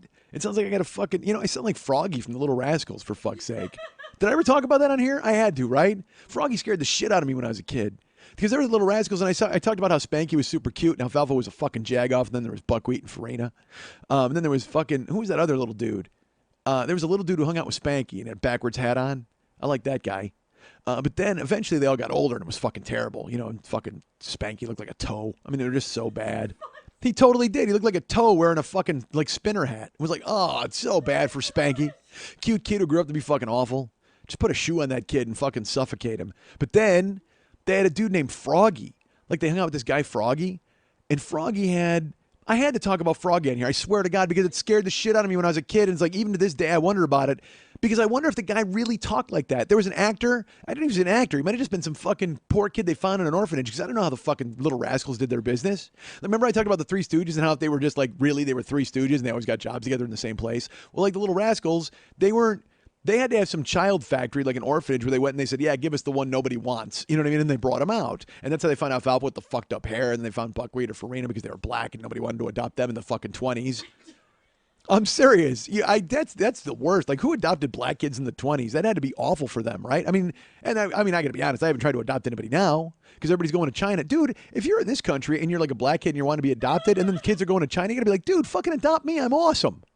I don't get it. Maybe people don't adopt black kids because they don't want to have to go to their funeral in 9 years. All right, so Yeah, that might have been harsh. Oh, you're gonna piss people off. Hey, look, I didn't do it. It's not my fault. Dude, at this point, black children are being born with their hands in the air. They slide out of their parents like they're on a water slide just to make sure the fucking doctor doesn't shoot them. Jesus Christ. I'm serious. It's fucking awful out there. I can't even imagine it. I'm white and old. Like, and that's why it's like, look, Ferguson and whatever the fuck is going on there, and it's terrible, and that's bad news, and it's awful. And I wasn't there. All I know is, again, it's the kind of thing where everybody's like, and again, because you have to hear those stupid arguments. It's like, everybody's like, dude, he was only a boy. Well, again, like I said, it was like the kid from The Blind Side got shot. I mean, he was a giant dude. Okay? But that doesn't mean he should be shot, because I got news for you. I'm a fucking giant dude. Don't shoot me just because I'm a giant dude. He was charging at the police, and it's like, well, I got news for you. Get a red cape and move out of the way. They do it in Spain all the fucking time. If that kid's like anybody, you know what? If he's anything like the guy from The Blind Side, step to the left and trip him. He's going down. He doesn't have a lot of fucking reflexes. But then again, at the same time, everybody's like, oh, yeah, cops are trained to just shoot a guy till he's dead. And I'm like, I got to be honest with you. If you actively sign up for a job where part of it is they train you to shoot someone until they're dead, wouldn't you look into the post office at some point? Probably a bad example. I think they train them also there to shoot people until they're dead. I'll have to talk to Manny about that. And Sandra. Sandra D. Look at me. I'm Sandra D. So I don't even know the full story. I don't know anything about it. But again, it's that thing where people are just rejoicing that a kid is dead. And they all rush to defend this person, or they all rush to indict this person, and nobody knows what's going on except Talib Kweli. He's the only one who has any idea what's going on. Because I watch it and I try to see what's happening, and I try to figure out, here's what I do. Here's what I do if I'm you guys, if I'm everybody. If I'm the protesters in Ferguson, Missouri, if I'm anybody in Ferguson, Missouri, this is what we need to do, folks. We need to put our guns down. We need to line up. We need to stand next to one another, like hands across America. And we need to dump buckets of ice water on everybody in the town. Now that's how you fix a problem in this country, folks. You identify that problem, you hone in on it with a razor sharp edge, with a keen eye, and then you douse it with a liquid. That's what you do, folks. That'll put out the burning fires of rage in Ferguson. The Ice Bucket Challenge, created by Lou Gehrig.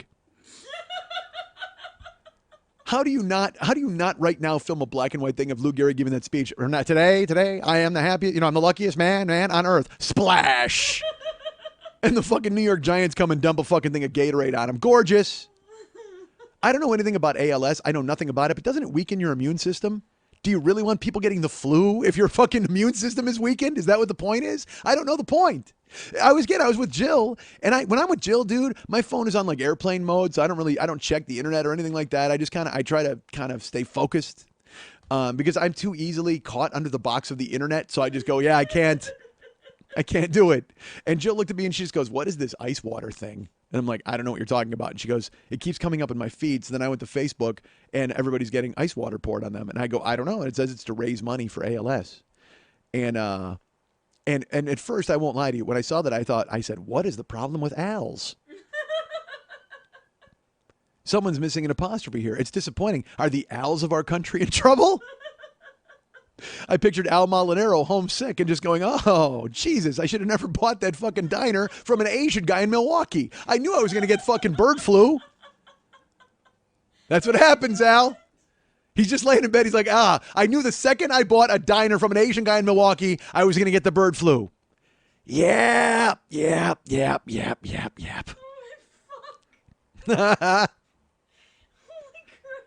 And you know what? He spread that bird flu around Milwaukee. Did you hear about Ralph Malph? He still got it. Yeah. God damn it. I just jumped up in my chair. Even Ralph Malph, he still got it. I'm doing jokes about Happy Days from 1973 for a fucking crowd of people who have no idea what the show is. You were born in 70. Exactly. Maybe, if we're lucky. More like 83. 83. 80, 83. That's from my school. Oh my God. I wanted to deliver that in a smooth way, but I couldn't because I thought of it on the fly, and I'm like, do this. Fucking do this. He spread it around Milwaukee, even Ralph Malph. He still got it. Oh, my God. I should just walk out. Honestly, I should drop the microphone on that and walk the fuck out. That was gorgeous. And let me tell you something. It takes something in 2014 to be able to drop the mic on a Happy Days joke. Holy shit. You are changing the paradigm at that point. If you drop a fucking Happy Days joke and get to walk on it, you are the goddamn man. Dude, Schmidt combined Al Molinaro, Bird Flu, Ralph Malph, Happy Days, and walked the fuck out on it. That was his closer. There's a reason I don't do stand-up anymore, folks. Because I would try to walk off on a Happy Days joke, and everyone's like, I don't know what you're saying, old man. I want to see you do that. Tell that joke, drop the mic, and leave. I should. God damn it! You need to go somewhere and just wait. Just this week? For an open mic where no one knows you, and just walk in, drop that, and leave. And just spin into the fucking. Film it. Dude, how great would it be, though? I mean, how great would it be if it worked? The other comics would recognize it because Game recognized Game. I mean, it would have to absolutely recognize that. I don't even know how, because all I said, because ALS and Al's and the fucking bucket challenge and Al Molinaro into the Bird Flu and Ralph Malph, and he still got it, and walk. I could fill 3 minutes of that. I'd walk before the light. Oh my God. Drop the mic and bail. Goddamn Happy Days joke. I just walk out past a couple of girls in a brewery. They wave at me as I go down the assembly line.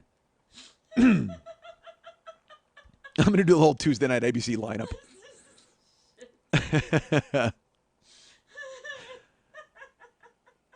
Well, if I'm going to do the whole Tuesday night lineup, no, really, if I'm going to do the whole Tuesday night ABC lineup, you know where that open mic is? The Regal Beagle.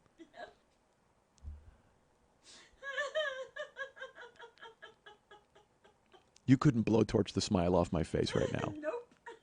Nope. God, I love me. Even though I can't with my voice. So, I'm so happy about that Ralph Malph joke and thinking about it on the fly. Like, I am so happy. How much do people hate this show? They must hate it so much. Or they wouldn't be listening. No, they hate listen. And being I think people hate listen because they want to hear what stupid shit I come up with, and then just they go, oh, I don't. That's fucking awful. That's terrible. not true. Maybe. Because I can't imagine anyone being happy at home that I just laughed at myself for fucking 9 minutes over a Happy Days joke. Nobody is rooting for me. They can't be. You guys want real content, right? Shouldn't you want real content? We're trying. I'm trying too. Sorry. You know what? I satisfied my real content when I said black children are now born with their hands in the air and they slide out of their moms like it's a water slide. Whee! Just because they don't want the doctor to shoot them. God damn it. Dude, I'm my own post-game show. That's fucking gorgeous. Like, I tell jokes that I like, and then 5 minutes later I say them again because I like them so much. Because I don't think people got the impact of them. I'm like, dude, no, you're not listening to me. Babies now are being born. Shut up, dude. Microphone dropped. Adios, mouth. Still got it. And right now, you know what? Chachi's listening to this and he's going, why are you still talking about this? Still. The elevator operata in my throat. All right, so I'm in my house, man, and I knew I was fucking solo. I was alone, and I was probably climbed into I ate a loaf of toast and like 3 goddamn chocolate bars. And I think this is before yogurt. This was BY. I was still in the toast and chocolate era.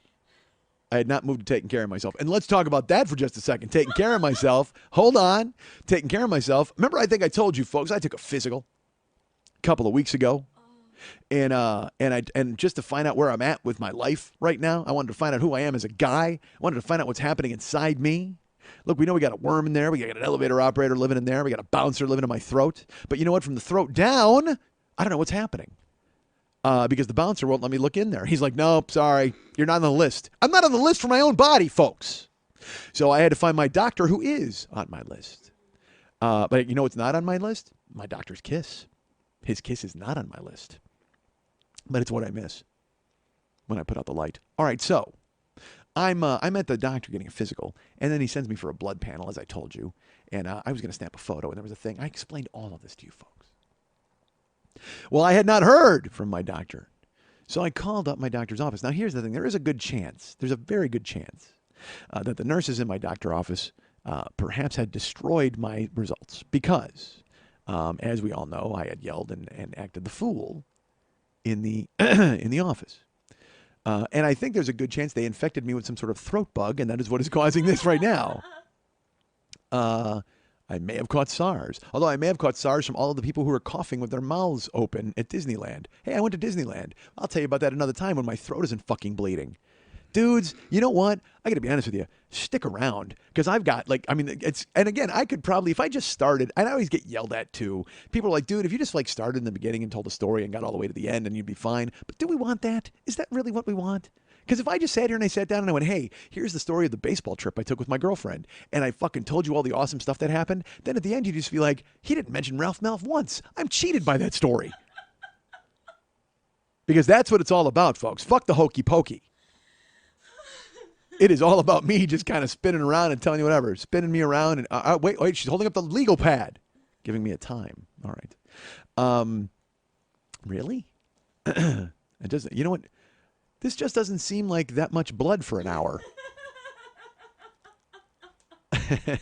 Did you take a photo of me, the blood in my mouth? Is that what you just did? All right, hold on.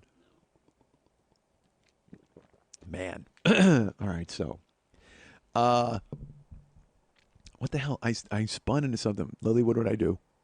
I talked about something we were talking about. It was Physical. I'm at the doctor. Physical. All right. So I called them to try to get my because they were supposed to call me. I was told the doctor would call me with my results, and they said we'd have a chat about it, which seemed informal. And honestly, I had hoped if anything severe had happened, we wouldn't have a chat. We'd have a talk. I would much prefer to have a talk about the fact that I have muscular dystrophy than having a chat about it. That seems a little breezy for the fact that I'll never be able to stand up on my own power again. So, sure enough, I called the doctor's office and I said, hey, I took a blood panel and took a physical and I haven't gotten the results yet. They go, oh, well, the results haven't come in yet. I said, okay. I go, that seems odd because it was, it was a couple weeks ago or whatever it was. And she goes, okay. And she goes, what's your name? And I said, that probably would be handy to find out if my results had come in yet, but that's fine. And she goes, no, well, if you're saying you didn't get them, I know they didn't come in because we would have called you. The doctor calls when he gets your results in. I said, oh, okay. I go, I'm not trying to be a jerk. I'm teasing. And I gave her my name and she goes, okay. Well, they're in. The results are in. And I'm like, oh, really? Fantastic. That's good news. She goes, but I can't talk about them with you legally on the phone. And I said, well, what about illegally? And, of course, because nobody gets it ever, she was just like, excuse me, sir. And I go, nothing. I don't know. And I don't even know what illegally talking to me about it would be. Like, does she have to put a burglar mask on? That'd be fucking hysterical. Do me a favor. Put a fucking burglar mask on and we'll talk about this illegally. Or over a stolen phone. But she didn't even get it. And she's just like, sir, what does that mean? And I go, nothing. I'm teasing. I go, all right, so what do I have to do? Do I have to come in? And she goes, you're going to make it another appointment to see the doctor. I go, well, here's the thing. I go, I can't because my insurance is in play and you guys are switching to Blue Cross and I want to do that. And I'm with this other place. And she goes, oh, well, no, you can just talk to the doctor on the phone. I said, great. Can I talk to him? She goes, not now. He's tied up. She goes, but what I can do is I can take your results and your name and your phone number and I can put them on his desk. And he can call you when you're ready. And I said, well, I'm ready. And she's like, well, no, he'll call you when he gets the chance. I said, great. So I gave her my info. And time went by, leaving me with nothing, Mr. Up at Bourne Stories of Glory Days. And Lyrics Depot should just pay me. Like, honestly, lyricsdepot.com or no, you know what? It's funny. I don't go to lyricsdepot.com. I don't care for it. When you try to put in song lyrics, there's all these different places that give you, song lyrics, and then they try to charge you or they try to, there's an app on your phone. It's like, dude, it's not that important to me. It's just a whim. I happen to need lyrics right now to something by Ides of March. That's what I need. It's just, I'm in the car and, actually, I'm in my vehicle, woman, and I'm the friendly stranger in the black sedan. Won't you come inside my car? Because, what other Ides of March song do you know? What other Ides of... Well, I didn't know why I said Ides of March. Like, there must have been some weird trigger in my head that when I was in my car, so vehicle, so Ides of March. That's the only thing I can explain. God damn, I can't explain the fucking lyrics bees. So, So yeah, so they want you to put an app on your fucking phone. All of them do, like Lyrics Depot and fucking lyricsupyourass.com. I don't know. So I always go, here's where I always go, sing365.com. Because they don't, yeah, another thing too is the lyrics thing. They fucking come at you with commercials like that'll start up like those audio things or video things. I'm like, oh, motherfucker. Seriously, I just need to know the words to Magic by Pilot. I don't know what your problem is. You know, never believe it's not so. It's magic. Love a sunny day. Dream of far away. I actually, you know what? I'm good. I know the lyrics to Pilot by Magic. Magic by Pilots. I guess I don't have to look it up. I know the lyrics. Forget it. You know what? Sing 365. Forget I visited. I don't need that.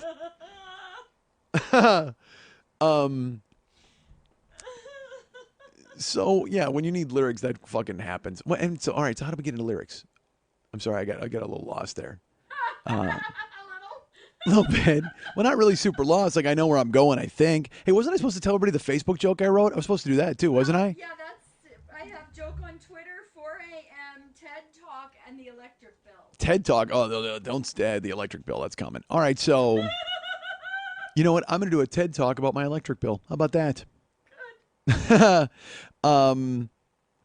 Man, no, all right, so the joke, and again, it's completely out of context, so there's no point in even going into it. But I'm going to anyway because it's one of those threads that I didn't finish, and people will be pissed that I didn't finish it. There's 7 you haven't finished. I don't know what you're talking about. My plates are still spinning. Nothing's fucking broke. If we were sitting ankle deep in a mound of teetering crockery, then we'd have a problem. I can't do Neil's voice when I got a bad throat. There's a mound of teetering crockery. I don't know. I can't do it. Dude, I can't do Neil's voice right now. This carpet really needs hoovering. All right. I'm just going to do Young Ones quotes the rest of the time. Folks, I put it to you. I put it to you, folks. I put it to a vote. Would you rather hear song lyrics or would you rather hear Young Ones quotes? It's up to you. And whatever you choose, I will say, Viva el Presidente! That's from the Young Ones. All right, so, and you know what? Also, conveniently, a song lyric. Vegetable rights and peace. All right, so. I'm not. Oh, God, I can't do Rick. If I do Rick quotes, I'll do it all night. Vivian, I never knew your mother was a bartender. She was a shoplifter when I knew her. My favorite, just the face. The gorgeous choice. All right. When he pulls the tampon out, he pretends like it's a mouse, like because he has no idea what it is, and he's like bouncy, bouncy, and he starts dunking it in the drink, and everybody's horrified, and then he realizes what it is, and he runs away. So perfect, such a perfect little boy thing to do. Runs away. All right. So on Facebook and Twitter, I have to tell you this just because this is what it said. It just said, I know a lot of you want to send President Obama to go to, fuck, I even messed up my own joke. Remember I said you had to have a PowerPoint, you had to TED Talk it, you had to put it up and I would read it or I'd fuck it up. I know a lot of you want to, I did it again because I fought over the wording even when I wrote it. I know a lot of you want President Obama to go to Ferguson, but have you seen how they treat black guys there? That was the joke. That's what I put on Facebook and Twitter. Well, I thought it was funny, but the reason I bring it up is because on Twitter, of course, because I hashtagged Ferguson, so it would go into the stream and it would get sucked into that. I got every fucking idiot writing me, and they're just like, well, you know, the thing is, if you were understanding about a cop's job and the fact that he had, oh my God, shut up. That was the perfect time for me to just send out the hi, I'm a comedian picture that Mex made up.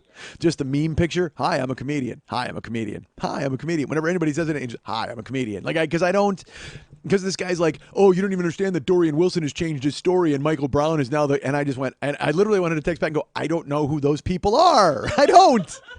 I barely know who President Obama is to include him in this fucking joke. That's fucking funny. Seriously, it's a goddamn joke. Grow up. Move on. I made 150 characters of funny. That was it. But of course, everybody has to jump in with their fucking attitude, and they're just like, "Oh, you don't understand."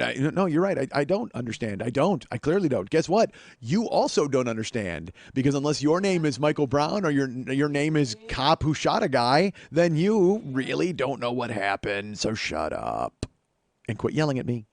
Now I don't. Now I by the way, I don't say shut up. By all means, protest. By all means, be angry. By all means, make jokes. By all means, defend the cop. By all means, defend Michael Brown. Defend whomever. because that's your right, and go ahead and do all that stuff, and that's fine. But my point is, don't pretend like you have some sort of knowledge that nobody else has, because you don't. The only knowledge you have is the knowledge and the fact that you're right no matter what you say, and everybody should listen to you. And that's good for you. But guess what? You're wrong. Sorry. We can't have a podcast called Ahem. That's terrible. This show should just be called Ahem. Although I still like Rada Rada. If we had the Chopper Dude and I Am Groot, they had their own fucking podcast together. I Am Groot. Rada Rada Rada. Rada Groot. Groot Rada. Although he says I am Groot. He never just says Groot, right? He only says I am Groot. I don't know. I didn't see it. I am Groot. I am Groot. I am Groot. Rada. So I tell the lady, I'm like, look, here's the thing. I need to be all my results. So she gives my results to the doctor. I suppose she did.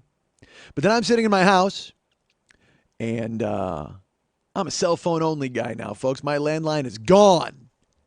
I fucking took it out. I said, I don't need a landline anymore. I had a landline for 17 years, and I am now untethered to the earth. I'm cellular, man. I am purely a satellite character. I am in space. I am bouncing back and forth. I am out there like fucking Pluto. You guys are out there like fucking Pluto. The first person who writes me to tell me what movie that's from gets a download of Schmitty Comes Alive. You guys are out there like fucking Pluto. And again, trivia quizzes are all fucking ruined by the internet. But you know what, folks? It's worth it just to see you going, ooh, piece of candy. Ooh, piece of candy, getting trapped under that particular box of the internet that says, oh, you guys are out there like fucking Pluto. And I know some of you right now, you've been listening to this show and you've been hearing my voice and you've been thinking, you know what he was doing? He was doing his Lemmy voice for like a week. He had to be doing his Lemmy voice the whole time he was in San Francisco. And I won't lie, Jill does really enjoy my Lemmy voice, but it was not. That's not the reason. I don't know why this happened. I can't place it. Because we went to Dodger Stadium, and again, I don't want to say these things. I have to tell you about it later because I'm not going to be. I shouldn't even be doing a show. I shouldn't even be here today. I'm fucking Dante from Clerks. I wish I was Randall from Clerks. You know why? Because I have no time for love, Dr. Jones. Dude, at the end of Clerks 2, Randall gives a speech, like in the jail, and it's the greatest. It is. About how basically he has no other friends. He's decided to not have any other friends, and that's his one friend is Dante. And then Dante turns on him, and he's just like, "Look, I don't have any fucking friends. I mean, it's because I'm too old to make more friends." And I watched it going, "Yeah, dude, I fucking totally get that." Because I'm too old to have to make new friends, but I'm certainly old enough to be shedding my old friends. Apparently, that's happened. But that's my own fault. I made myself small, as I've said. I've got to expand my horizons. I went to a 50th birthday party. That was fun. For my friend Chip. He's 50. I don't know should I say that? I guess so. I guess it's common knowledge. He's not hiding it from anybody. I don't know. Well, it's my other friend Chip. I have 10 friends named Chip. You got to figure out which one of them is 50. Oh man, it was fun. But I sat with Mike. There was Mike Siegel there, and there was Jimmy Pardo there, and there was Pat Francis there. It was a gun. We had a good time. It was a gun. It was fun. So she put my results on the doctor's desk, and then we waited. And like I said, I have a cellular telephone. I'm no longer a landline, so I had to give her that number. A couple hours later, I'm sitting in my house. Phone rings, and it was a blocked call. Now, I should tell you this. I used to have a landline because it was convenient. Well, first of all, I had a landline in the beginning because everybody in the world had a landline. And then as time has gone on, it's convenient to have a landline because you can give that phone number to people you don't want to talk to. Because then they will call and leave a message or do whatever the fuck they're going to do, and you can just laugh a hearty laugh as you see their caller ID number. Wayne Cotter used to say that. You know the comedian Wayne Cotter? Wayne Cotter used to tell a story about how when you called 411, I don't want to do his joke, but I'm going to do his joke. He talked about when you would call information and they wouldn't answer. And he just pictured these old women in headsets sleeping on old telephone books, just like laying around and ignoring their job. Fucking awesome. Wayne Cotter, San Francisco comic, I believe. And I got to talk about my hotel in San Francisco. I don't even have to talk about it. I'll tell you about it later, but I should tell you this now because it was relevant to what I was talking about earlier. Jill and I are walking through, and we saw some Brazilian kids speaking Portuguese, and there were guys speaking Spanish, and then there were some people speaking French, and then we saw some people speaking German, and we were walking through, and in our room, basically we paid for location because it was close to the ballpark where we wanted to go. But in reality, I mean, it was just like it was a Best Western plus Americana is what it was called, Americana. And it would just happen to be 2 miles from the ballpark, which was great. But, I was trying to bid online and find a hotel for cheap. And man, it was not happening in San Francisco, no matter what. And I mean, I was bidding, like I got to bidding $250 a night. And it wasn't happening. And I'm like, dude, that's not good. So finally, we had to pay an exorbitant, ridiculous amount of money. But we got the hotel, and then we showed up.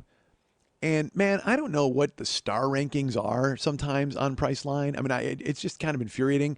Or no, actually, we didn't do Priceline. We went right through the hotel because we were looking through Expedia and Hotwire because I had the fucking nightmare thing with Priceline before last week. And by the way, I have another story to match the Priceline story, to surpass the Priceline story, actually. But I don't know if the blood in my mouth is going to let me get to it this week. But next week, certainly. This whole show's like a commercial for next week. But I couldn't fucking not do a show. I couldn't just pop in here and be like, dudes, man, my throat's fucking ruined. I'll do a show next week. Because you can't do that, man. I got to answer the fucking bell. I got to fucking Jake LaMotta this thing. And my throat's not going to get me down, Ray. Fuck you, elevator operator. Fuck you, throat worm. Fuck you, bouncer. Ooh, they're acting up. Dude, there might be a throat Jake LaMotta in there working my uvula like a speed bag. Oh, working the speed bag. Did I ever talk about that on here, working the speed bag? Yes. All right, good. I think I did. I was proud of that one. I used to say that when I was a kid. Just like fucking Swiss Army knife. All right, so nobody can see that. That was a physical thing I just did. Bang, bang. That's the noise I do when I do my Swiss Army knife. All right, so. Is that the number you do when you work in a speed bag? I don't make a lot of noise when I'm working the speed bag. I mean, I might, but you can't hear me. There's a lot of other noise in the room. So, folks, what are we talking about? My phone? Landlines? Tethered to the earth? We were talking about something, dude. Well, I had to do the physical results, but weren't we just dealing with something right in this moment? No, you went through 7 things. Well, why aren't you keeping up, man? The plates are still spinning. I got fucking 42 notes, and we still haven't covered the top 4. Well, there's no TED Talk's not even a note. That was just something I fucking spit out. There's nothing to talk about a TED Talk. Nothing at all. Although, well, it's worth talking about the Twitter joke I wrote about a TED Talk a long time ago. No, it isn't. Because I wrote about, because, Amanda Palmer, she did a fucking TED Talk. And I said, you should listen to it because, I listen to it when I'm on the treadmill. Not because it's inspiring, but because it makes me want to run away faster than I've ever run away from anything in my life. And I should tell you this, I am fascinated with Amanda Palmer. Like, I mean, I think she's brilliant. And it's funny, a listener named Michael threw her up on the, was it Michael who did it? I think it was him who threw it up on the fucking Westside 86 Jokers fan club page. And he's like, man, this kind of sounds like Mike. And I'm like, well, yeah, other than the fact that she raised $1 million on Kickstarter and I didn't. But she has tons of fans and she was with the Dresden Dolls before. But I bought her last album and I fucking dug it. I thought her last album was great. And everybody's like, oh, she's a glorified promoter and she's all these things. And I'm like, yeah, that's what you have to fucking be. Like when I read about Amanda Palmer, is she annoying as fuck? Yeah. Does she get naked for no reason? Yes. Is she willing to dive into a crowd nude and get fucking passed along over their heads and all these crazy things? And it's like, yeah, but she's kind of given herself over to her art in the way that she is her art. She doesn't even have art that she brings to the table. She brings Amanda Palmer to the table and the whole fucking package is art. And that can lead you to go, well, is there a real Amanda Palmer? And I would say that, yeah. I would say yes, absolutely. I would say Amanda Palmer is Amanda Palmer. It just so happens that she's been able to convert herself into art and make herself her life's work. And I think that's something we're all aspiring to do. I think, as I've said before, there's truly no greater gift than getting paid to be yourself. I mean, that's fucking amazing. And that's what I strive to do. And thank you to all the people who donate to the show and try to make that dream come true for me. And I'm glad. And I won't ever be satisfied because there's parts of me that will never be satisfied no matter what the fuck. If I was making $10 million a year, I'd still be trying to do it because there's a hole that I got to fill over and over.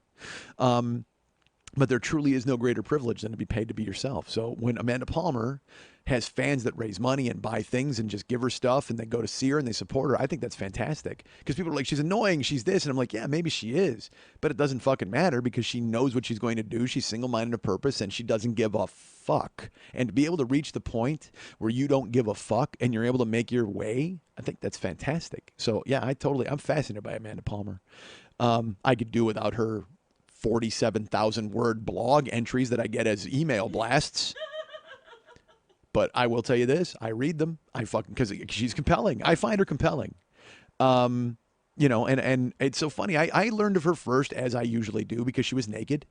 So I was like, who's this naked chick who everybody's talking about? And she's singing and stuff. And then I read about her and I'm like, And then she put her album out last year and it was one of those pay what you want. And so I paid the $10 for it and I downloaded it. And dude, there's some great songs. There's a ukulele song that's fucking fantastic. And I hate. I fucking can't stand ukuleles. Like to the point where I think that we should give Hawaii back to the Japanese or whoever the fuck loaned them to us and just blow the islands up because fuck ukulele and fuck Mr. Hanalei and fuck Vincent Price and fuck Elvis and Blue Hawaii and the whole fucking 9 yards. Fuck Pineapple, fuck Poi, fuck a hula skirt and fuck Alice's back fucking tightening up. I am not a fan. And fuck the Rainbow Warriors and fuck the University of Hawaii and fuck Spam and fuck Moco Loco. And you know what? That's how strongly I feel about fucking ukulele. I am not a fan. The ukulele has tainted the rest of it. Spam tastes like ukulele to me. It's fucking gross. I can't eat Spam anymore. I used to like it. Big salty pork meat. Nope, not anymore. Now it tastes like fucking twee strings getting plucked. Can't stand it. And look, there are people out there like Jake Shimonaburo or whatever the fuck his name is who plays amazing ukulele stuff, but when he does it, it doesn't sound like a goddamn ukulele. Like he played While My Guitar Gently Weeps, which first of all, you should never be able to play on a ukulele just because of the fucking title alone. You should be eliminated. That's fucking terrible. You can't fucking play While My Guitar Gently Weeps on a ukulele. Now, conversely, I will tell you this, because the guitar is the king of all stringed instruments, you could play While My Ukulele Gently Weeps on a guitar, and I would be okay with that. So someone right now needs to write While My Ukulele Gently Weeps, and then some other guitar dude has to take it over and go ahead and play it. I'm fine with all that. Go ahead and do it. Take that idea, run with it. 2 guys. I need 2 guys. One to write the song, the other guy to play it. I can't have one guy doing both. I'm sorry. This is a 2-man operation. Do not tell me that one guy can write While My Ukulele Gently Weeps and then play it on guitar. It's not going to work for me. I need a top songwriter and a heavy, heavy guitarist, the guy who's really got the chops. But Jake Shimamaburo or whatever the fuck, he plays a ukulele and it's great. But I'm sorry, I can't get on board with it until I heard the Amanda Palmer song, and I hate ukulele. I'm not a fan. Dude, every time I hear a ukulele, I want to put on a toga and come downstairs and grab Steven Stills and just fucking smash it against the fucking wall. That's what I want to do.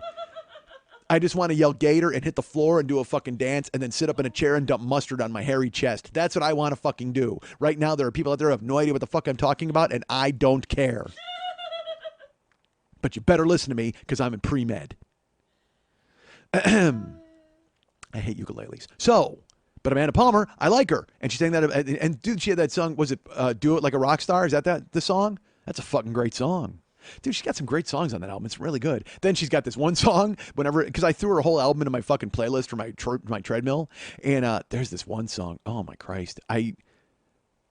Remember all that great stuff I just said about Amanda Palmer? Forget it for just a second, because there's this one song that's just a dirge. Just a dirge. It's the kind of song that if you found the sheet music for it, you would draw police chalk around it. Oh my God. Just like a body outline, because she murdered music by singing this fucking song. It's so bad. I can't even describe it, but it's like this. The whole song sounds like a child who has been scolded and he's in his room in the corner just going, I don't know why mom is mad. She's so mad at me. I mean, it's just the fucking worst. Like the chord progression, and it's just her sounding sad, and it's the chords go with her voice. So it's like the piano keys go ding, ding, ding, ding, ding, ding, ding, while she's like, I am sad and we are sad. I mean, it's just fucking awful. And it will come on when I'm on the treadmill, and I practically fall off the treadmill scrambling to try to hit the fast forward button just to get it the fuck out of there because it's so goddamn bad. Such a terrible song. You have a question? Uncheck it and it'll never come up in shuffle again. I don't like that. I like scrambling. You know what? It makes it makes me run faster because I pretend I'm being chased by that song. I have to outrun it. That's how terrible that fucking song is. I gotta fucking outrun it. So we spun off into Amanda Palmer. Oh, so my results. So they oh, dude, no, San Francisco Hotel. I got to tell you this. So there's a dude, and he's like I said, there's people speaking German, and we walk into our room, and I should tell you this. We walked up to the fucking window. We saw through the patio window, and I knew what it was going to be like. Because when we went up, first of all, when we went to check in, I can't do this.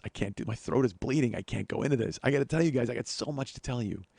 I got so much to tell you, and I'm making 9 jokes about Ralph Malph. What the fuck is wrong with me? But that's the thing. If I started right at the beginning and I said, sit down, I'm going to tell you a story. It's just dumb. I'm not gathering you around an internet fireplace and then telling you a story and we're all going to bed, right? This isn't a campfire. We're going to talk until the flame goes out. I'm just going to fucking talk, man, until my throat bleeds or stops bleeding, right? Isn't that the goal of any show? You want to talk until your throat bleeds or stops bleeding. And that's what I'm doing this week. I shouldn't have even done a goddamn show. I shouldn't even be here today. I gotta drink something. Hold on. Something. Mystery beverage. Dude, Jill and I bought mystery candy in San Francisco. It was awesome. I can't talk about it. God damn it. Folks, do you see the stuff that's coming up in the coming weeks? I did a show once, and I had to fucking split it in half, and I had Lily go, previously on the 40-Year-Old Boy. So this time it's just like, when The Ultimate Fighter premieres, they'll show like the first episode of The Ultimate Fighter, and they'll go, this season on The Ultimate Fighter, and they'll show you all the crazy shit that's about to happen. So let me say, this season on the 40-Year-Old Boy, you'll hear about a trip to Chicago, you'll hear about a trip to Milwaukee, you'll hear about my high school reunion, you'll hear about all sorts of stuff that happened, folks. But just not this week. We can't, because again, I am fucking bleeding, and I have to get home and throw a fucking Curad on my goddamn tonsils. I think I still have my tonsils. I didn't have those out. I had my wisdom teeth out. But you know what? I'll be honest with you. You're asleep. Dude, they fucking totally could have stole my tonsils when they took my wisdom teeth out. I have no idea. I bet I had a fucking goddamn mouth burglar who snuck in there and fucking ganked everything. You don't really know, because they put me out, man. They put me on medicine, and I count backwards from 10. I hit 6, and I was fucking out. And I just woke up with a swollen mouth full of blood. They could have taken fucking anything while they were in there. They could have switched my tongue with something else. I think they took my wisdom teeth, and they may have ganked my tonsils. Just they were just like, while we're in here, we'll just fucking steal this. Fuck that. That's like if a dude goes to a museum to steal like the Hope Diamond, and then he's like, hey man, I totally like that Van Gogh on the wall, and he ganks that too. And then he's going to try to fence him. He's got to go to 2 different fences, because you can't fence a painting for the diamond guy, and you certainly can't fence a diamond through a painting guy, because they don't know what they're going to fucking cost. So when he went to fence my wisdom teeth, and he had to fucking bring in my tonsils, like, dude, what the fuck is this? He goes, it's tonsils. And they're like, well, we're dealing teeth, man. What the fuck is your problem? And he's like, this is a set. Why don't we branch out and go with a set? Why don't I give you wisdom teeth and tonsils, and you go ahead and fence these as a set, and we see if we can make some extra cash? And the guy's like, fuck that, man. I deal solely in teeth. Tonsil guys down the goddamn hall. I think tonsil guy got me this week, even when I was asleep. Oh my God, maybe he came back for revenge. Maybe the guy who took my wisdom teeth out broke into my fucking house while I was asleep, and he's like, I'm finally going to get those tonsils. Ha ha, yeah. Gotta have them. He sees the money in them. He sees them because he knows how valuable my tonsils are. He's heard my show. Although I guess tonsils aren't really for speaking, right? My voice box is all about speaking. And again, like I said, I got a big-ass Jimmy Stewart fucking voice box. But that dude stole my tonsils. You know what happened? Ha-ha, bullshit. He snuck in, he went in my mouth, and he's like, I'm totally going to get that voice box because that's where the money is. Fuck that. He got the tonsils out, and the bouncer fucking snuck his head out and beat the hell out of that dude. That's why you got to have a throat bouncer, folks, so nobody steals your voice box in the middle of the night.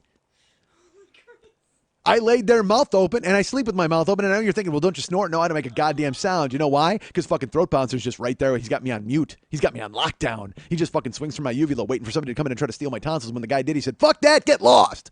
Although the guy did get my tonsils. You know, I guess I should be mad at my bouncer. Not really. He protected the voice box, and that's the moneymaker. As we all know, clearly that is my moneymaker. But they stole my tonsils. And I'd held on to them for so long. Because again, when they took my wisdom teeth out, you know that guy wanted to fucking pinch him. But my mom watched the whole operation. That's creepy. My mom probably watched the entire operation to make sure nobody stole my tonsils, because that was going on back then. A lot of tonsil thievery. How great is that for a band?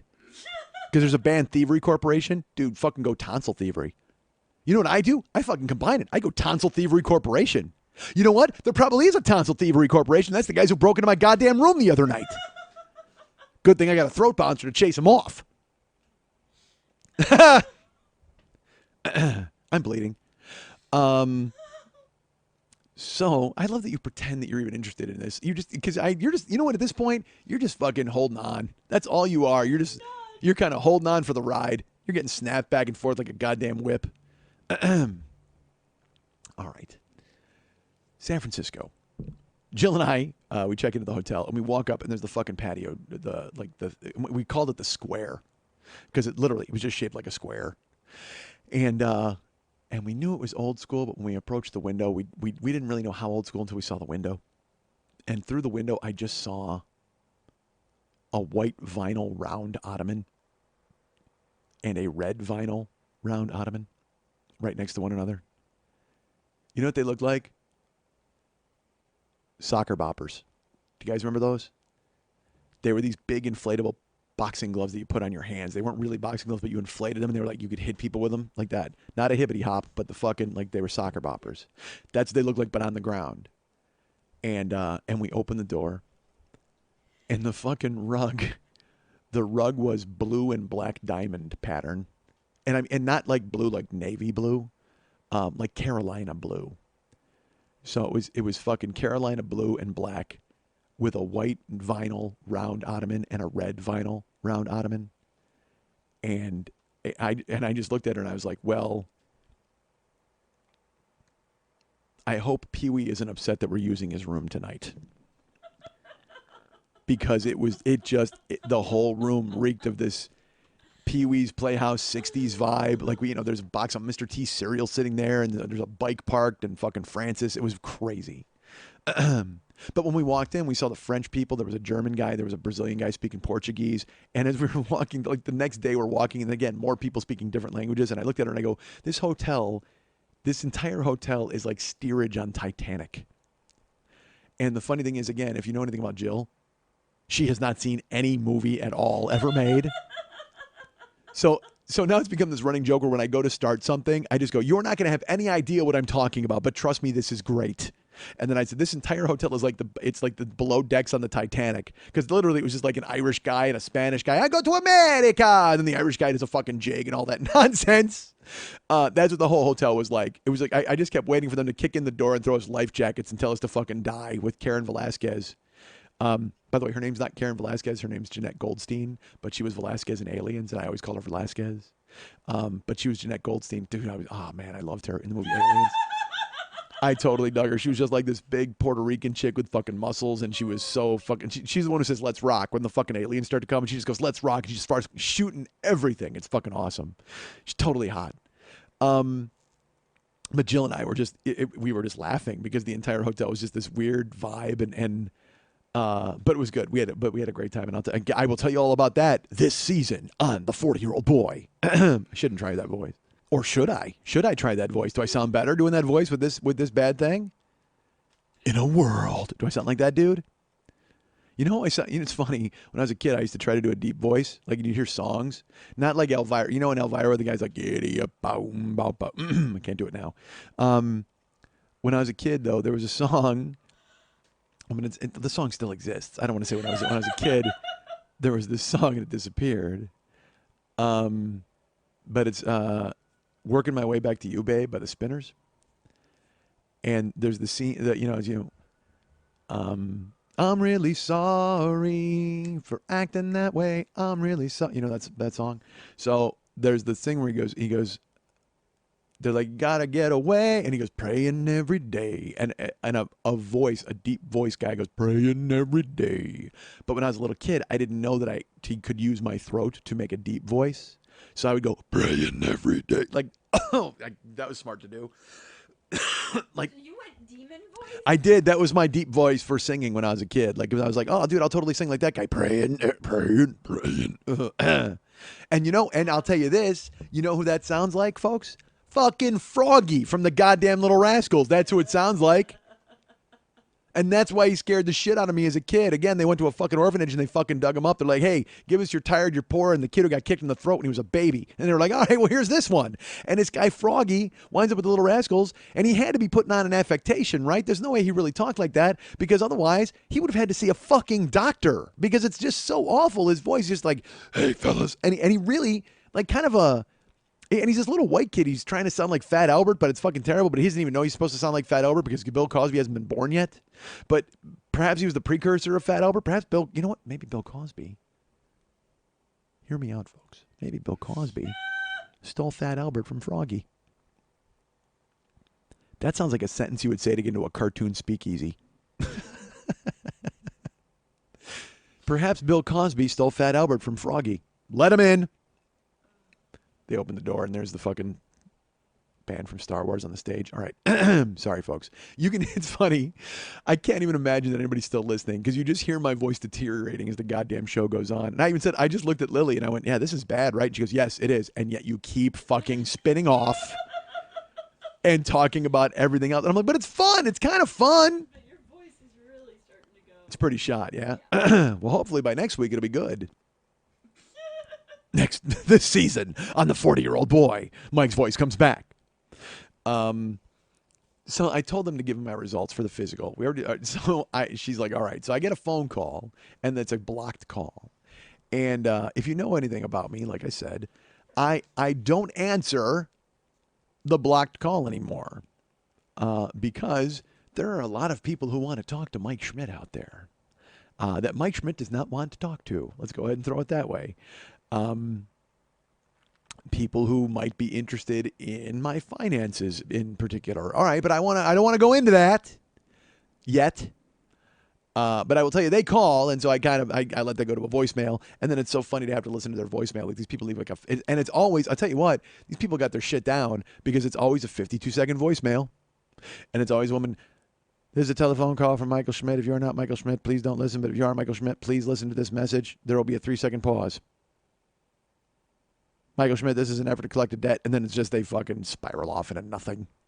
That's about as far as I get because I always try to see if they do the 3-second pause. And in my head, I go 1, 2, 3. And then she starts talking. I'm like, son of a bitch. She hit the post on it again. This chick missed her calling. She shouldn't be trying to squeeze money out of me. She should be out fucking announcing shit. Post hitter. Pooch puncher. Hound hitter.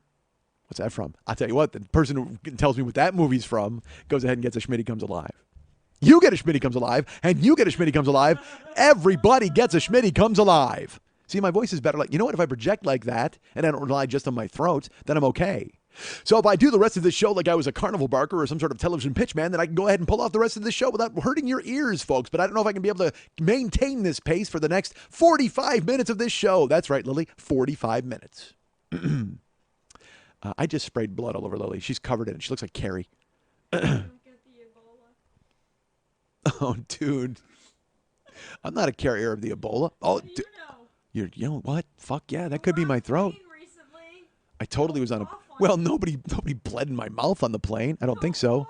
Oh my God, dude. What if the guy...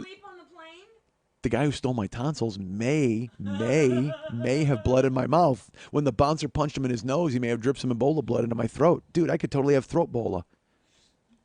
All right.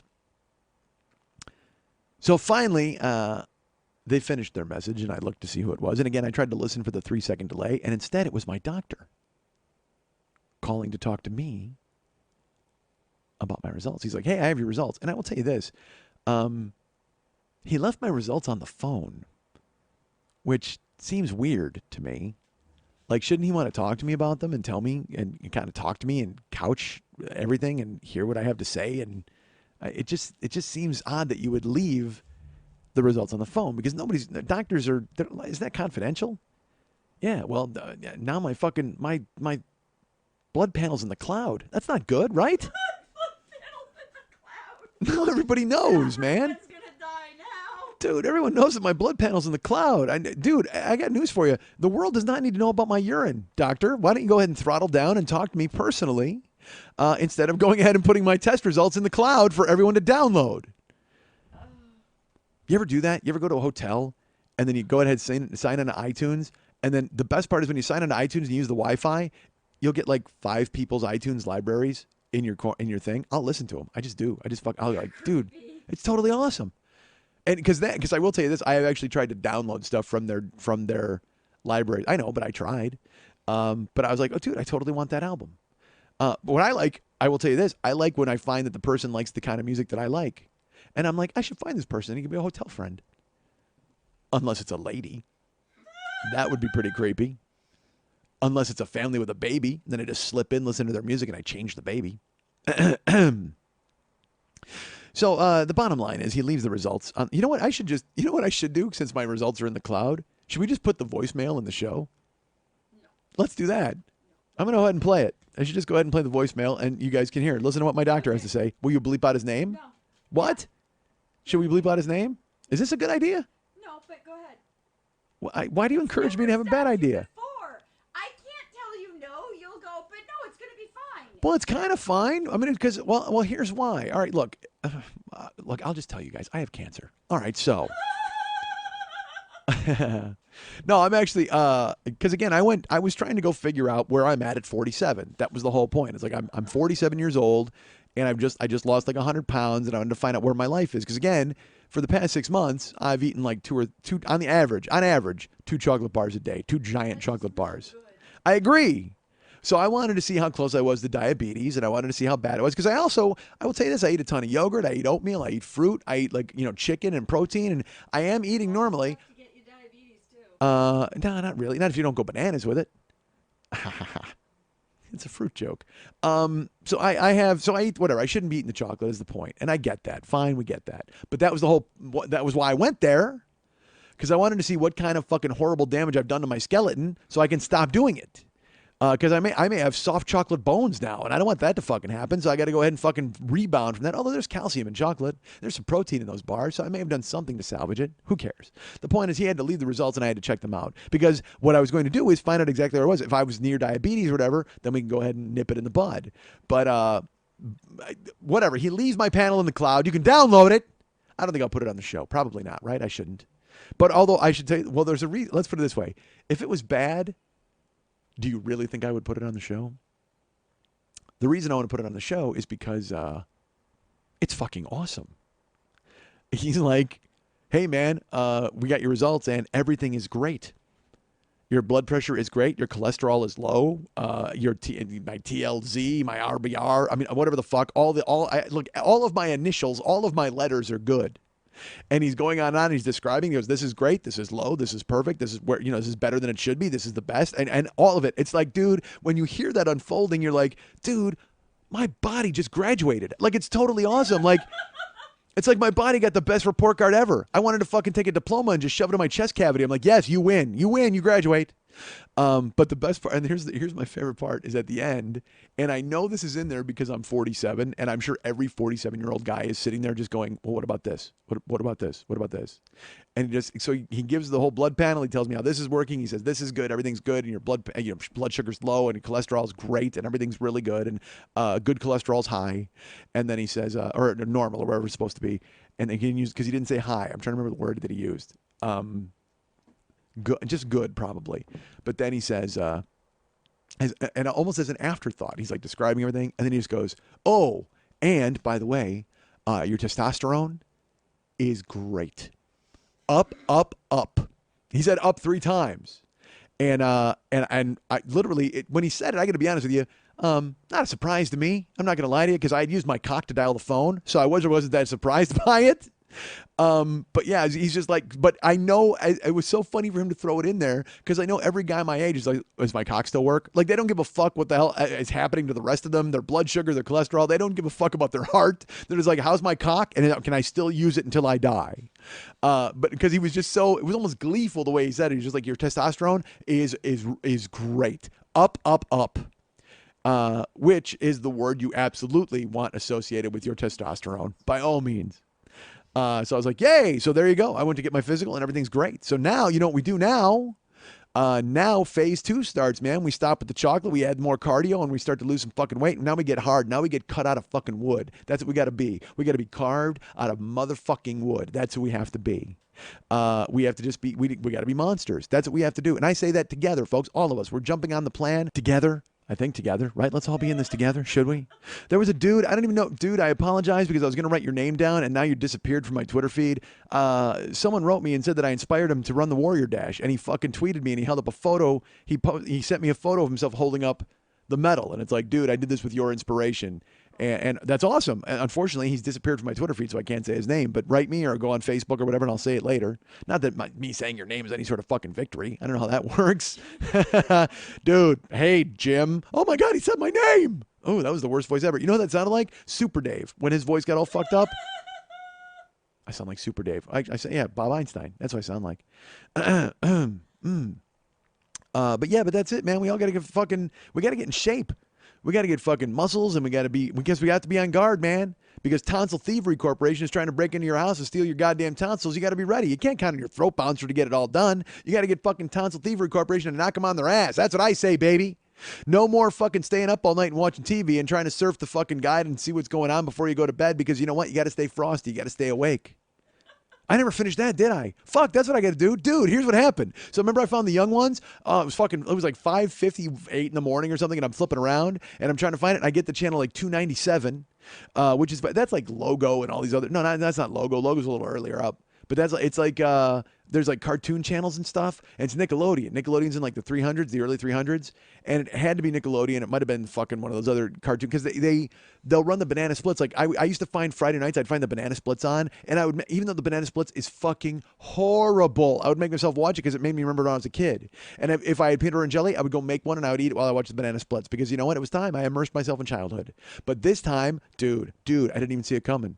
And I was flipping channels, and I was looking through the guide, and it was like 5:59. And as I'm coming through the guide, I look, and it was the old school guide in DirecTV, so you didn't have as many channels.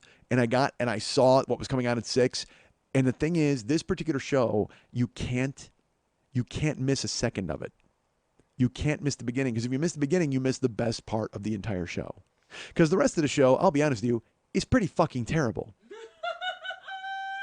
But the first 90 to 120 seconds is among my favorite things to watch in my entire life on television. So I saw it, the name came up, and it was an amazing victory, because I couldn't believe it was going to be on. And then the thing happened where I had to fumble immediately, and I had to click down, and I had to press like on that channel to make sure it got there, because you can't miss 1 second of it.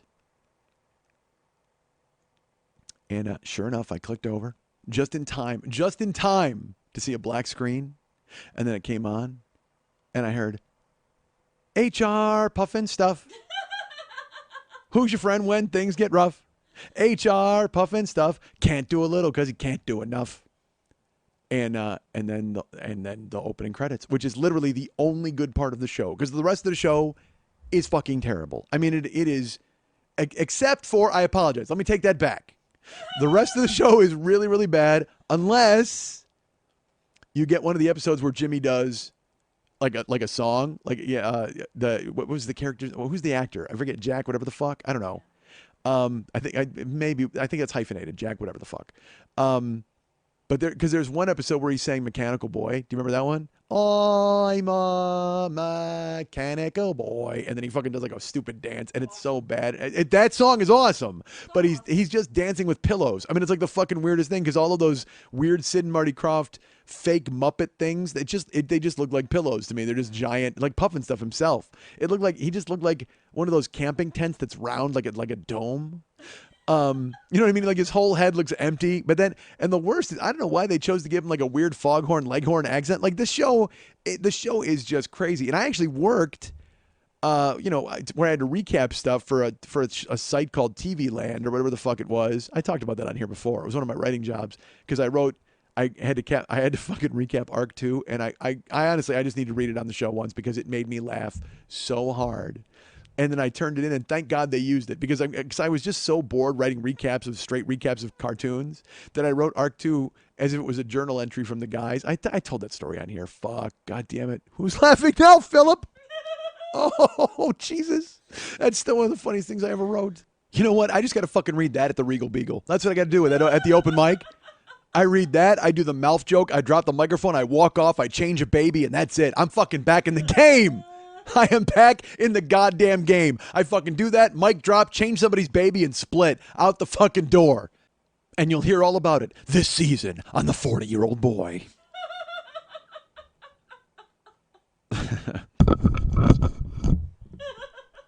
Dropped.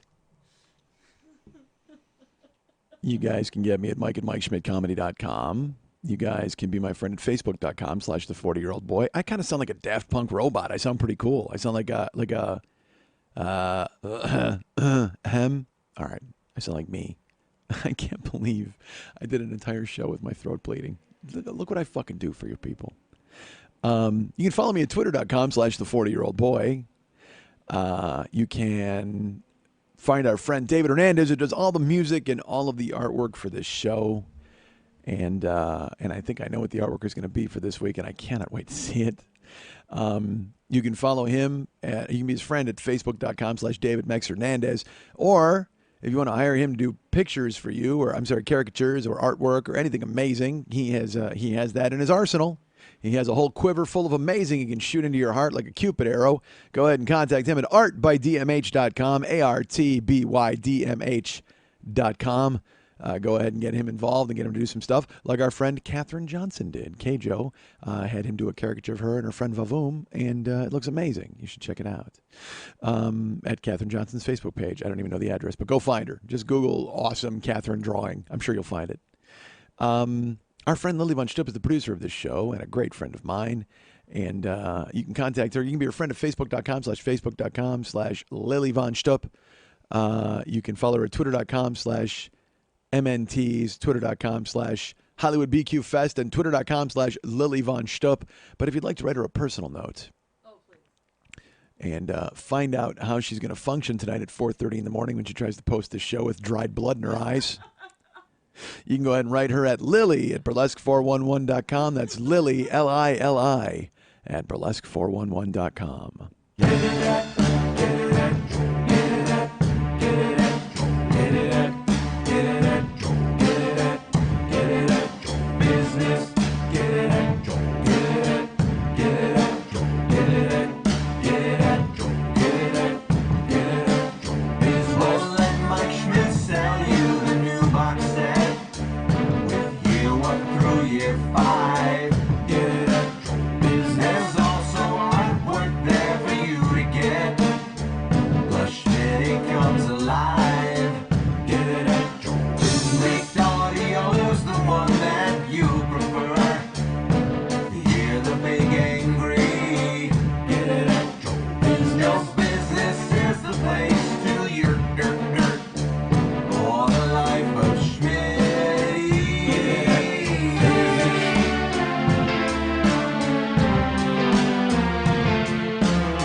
Want to remind you folks about the Monday Night Teas every Monday night at the 3 Clubs on Vine at Santa Monica. Our good friend Lily Von Stupp is the producer of that show. It is the greatest burlesque show in the history of Los Angeles. You may know that. I may have said it before, but I'll tell you what, it doesn't change week to week. I reiterate it, but it's always a fact. And my friend Lily is here to tell you all about it. Hey, Lily, how are you? I am good. How are you? Other than the fact that I've bled all over your house, I think I'm okay, actually. About the Ebola, I'm not kidding. I have no Ebola. I have no idea who else was on the plane, who coughed on you. Yeah, this is weird. Like, I mean, because again, it just kind of happened. Fever? I wasn't on I was on a plane in San Francisco, but it didn't start then. Doesn't matter. You think it came late? I got late Ebola? Yeah. Do you have a fever? I get Ebola late. Do you get a fever? Uh, I may have to burn that. I do, but it's for more cowbell. Is that going to be a problem? Oh my God. Yeah, it is. Come on, you can't deny the power of that sketch. It's so funny. I have a friend named No T. brother can deny. Dude, my friend T-Shawn Shannon is a great friend, and he was a writer on Saturday Night Live at that time. And he called to do our fantasy baseball draft, and it was the day after that sketch aired, or maybe even the week after, because I don't know if our draft was on Saturday or Sunday, but it was the day, it was really recent to that cowbell sketch. And I was in a room full of comedians, and T-Shawn was on the phone to do the draft over the phone, and we couldn't wait to ask him who wrote it. Like, it was just that thing where I wanted to, hey, who wrote the cowbell sketch? Like, it was like the first, hey, T-Shawn, what's up? Who wrote the cowbell sketch? Because we loved it all. We all were just like, we couldn't, well, Adam McKay did, with Will Ferrell. But you could tell that T-Shawn was already weary Hearing the question. of the question, you know what I mean? Because it had taken over. It may have been a week. He may have had a week to marinate in it, because it was one of those things where it was just like, what the fuck? You know what I mean? It just, because, it's like it was like the morning, it was like when I saw Dick in a Box. And I was just like, God damn it. It just fucking destroyed. And then I went to work. I was working. Oh my God, 4:00 in the morning. That is fucking hysterical. I don't know how it happened, but I wound up here. A couple of weeks ago, I'm up in my house. It's 4 o'clock in the morning, and I threw the guide on to go and do a lap to see what was coming on before I went ahead and head to bed. It was like 3:58 a.m. And coming on, and I didn't even have to search that far because it was on channel 13 here in L.A. Coming on at 4 in the morning was a show called Funny Pets and People. And I'm like, wait a minute. I wrote for a show called Funniest Pets and People that was on WGN, and then it was on in syndication. But this is clearly Funny Pets and People. So I was like, because the guy who produced my show was a guy named Brad Lockman. He was super cool, but he owns the largest repository of animal clips in the world. He owns this library. Outside of YouTube.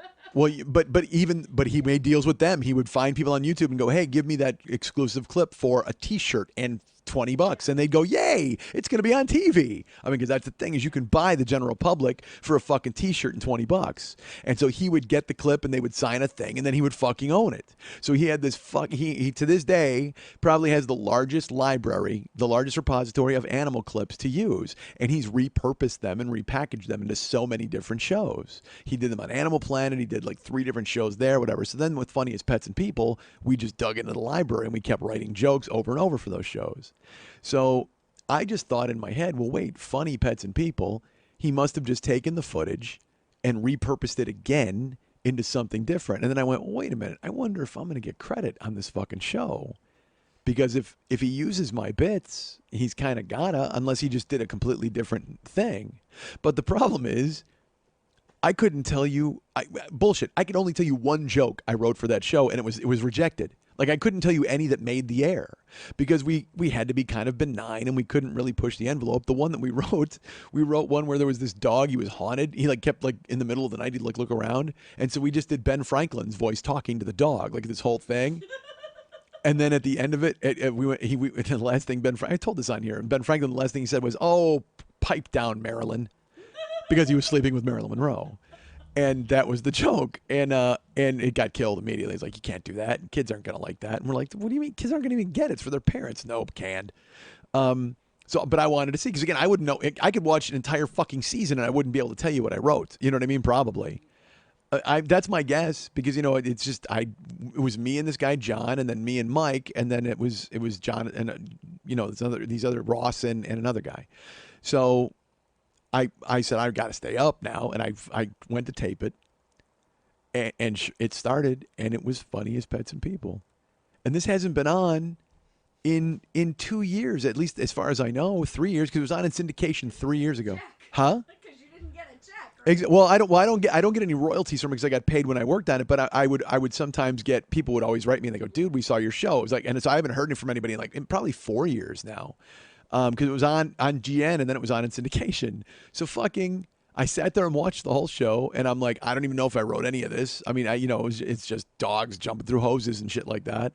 But sure enough, I taped it, and at the end it came up, Creative Consultants, Michael Schmidt. It was right there. So I got credit. It was the same show and everything. And I have to admit, I fucking took a screenshot of with my phone. And I was like, I used to do this. It was like this weird reminder of, yeah, dude, you used to write for shows, man. You used to do that sort of thing. Even if it is on at 4 in the fucking morning against the dump cakes or whatever the fuck was on. So that was the thing. It was like 4 in the morning. I was sitting in my house and I was going to go to bed, and I went to take a lap, and sure enough, there was the show, and it was the show I had worked on and a show I had written on. It came up. And then of course then I was like, well, fuck, I get a season pass for this, but it's never on again. Like, and that happens where local shows will be, they go, we got to kill some time at 4 in the morning, and they'll throw on like a fucking, it's like when Batman used to be on, like one morning Batman came on at 2 in the morning on when I was a kid. We snuck downstairs to watch Batman at 2:30 in the morning when my mom slept on the couch because we heard it come on. And it was the one with Mr. Freeze, where Mr. Freeze freezes Bruce Wayne in the pool, like up to his ankles and stuff. It was that, I remember it vividly because Lenny and I crawled downstairs so my mom wouldn't wake up. She fell asleep with the TV on, and we watched fucking Batman on the floor when I was fucking 9 or whatever the fuck I was. 9, that seems old, because that would be 76. No, I was probably like 6, because it was like we were still in Chicago. So that's what happened at 4 o'clock in the morning. I mean, look, I found the young ones in HR Puff and stuff. Those are clearly the champions. But to find a show you wrote on at 4 o'clock in the morning, come on. Why the fuck wouldn't you stay up? This is why I tell you, don't go to sleep. Don't ever sleep. Hi, Lily. Hi. How was the tease this week with Scandalesque, right? Yes. A couple of those ladies and the contortionist. And who did a backflip onto somebody? What was that? That was Pyra Sutra. She comes up to me before the show and she goes, "Is it okay if I bring an audience member up on stage?" And I said, "Well, how naked will you be?" And she goes, "Oh, I'll have my fishnets on and my G-string and my top." And I'm like, "Yeah, that's fine." Boom! Vagina in the face. Just, Backflip. leaps on top of him and gave him And the I fucking just went, scissor. Fuck yeah. Yeah, done. Yeah, I like it. She was fully clothed, really. It was not, it wasn't anything crazy. Well, the best part is, and I tell you this every week, go to facebook.com/Monday Night Tease and join, and you can find out about upcoming shows. But you can see pictures from the old, the last week's show, and a picture went up today from, was it Clarence Alford or Sam? Clarence put the head-on shot. All right, there's a picture. It's worth it just because the smile on this dude's face is worth joining the page, just because the shot is amazing, but the dude, the smile is just like, he's just got the biggest fucking grin ever. So you have to go check out, go to facebook.com/Monday Night Tease, join the page. You'll find out about all the upcoming shows. Scandalesque was on. That was great. And you had a bunch of other cool people and Amazing performers. good stuff. So this week is, what is it? The 23rd, I think. I don't know. 25th. On the 25th of August, who is going to be there this week? Red Light Review. RLR. Yes. Roller. It's a circus, vaudeville, sideshow, scripted storyline with all sorts of cool performance throughout the show. And there's burlesque, of course. Cool. There's dancers. Have they been in town before? Where are they from? Yeah, actually, this is her. It's Bella Luna, who is my sound person. Okay. And her friend, and she's been amazing right-hand woman for the Hollywood Burlesque Festival. Yeah, she got it done. She's amazing. She has been producing this show for several years now, and so when we started working together, I said, "Well, why don't you do it a couple times a year at Monday Night Tease? It's a great show." Nice. So she kind of takes over with a production, and we work together, and she's amazing. Go to brownpapertickets.com for tickets to that show and all the other upcoming Monday Night Tease shows. There's all sorts of special events she's got coming up before the end of the year. I know that. Stuff we can't talk about just yet. We got to keep it quiet. Not yet. But eventually we'll be able to let you guys know, and you can come out to the show and check it out. But again, go to facebook.com/Monday Night Tease, and you'll get all of the information on upcoming shows and all of the pictures from past shows. It's fantastic. You'll find out all about it. It'll be great. And our friend Lily Von Stupp will be waiting there for you, unless she dies of the Ebola virus from this throat thing that I got going on. I can't figure it out. Again, like I said, go to artbydmh.com for our friend David Hernandez and check him out. If you want to see some of his artwork in action, go to MikeSchmidtComedy.com and check out all of the pages, including the Boy with the Horns page. Joe Business page, we got plenty of stuff available. We got the Yurt Dirt Dirt. Oh, I can't even do that. Yurt Dirt Dirt shirts are available. If I just say it in this voice, Yurt Dirt Dirt, it kind of sounds like it. We got the shirts available. Still, our friend, someone just ordered one from England, as a matter of fact, this week. That's right. And someone from Canada as well. So we'll get those out. Thank you, international purchasers. You are always appreciated.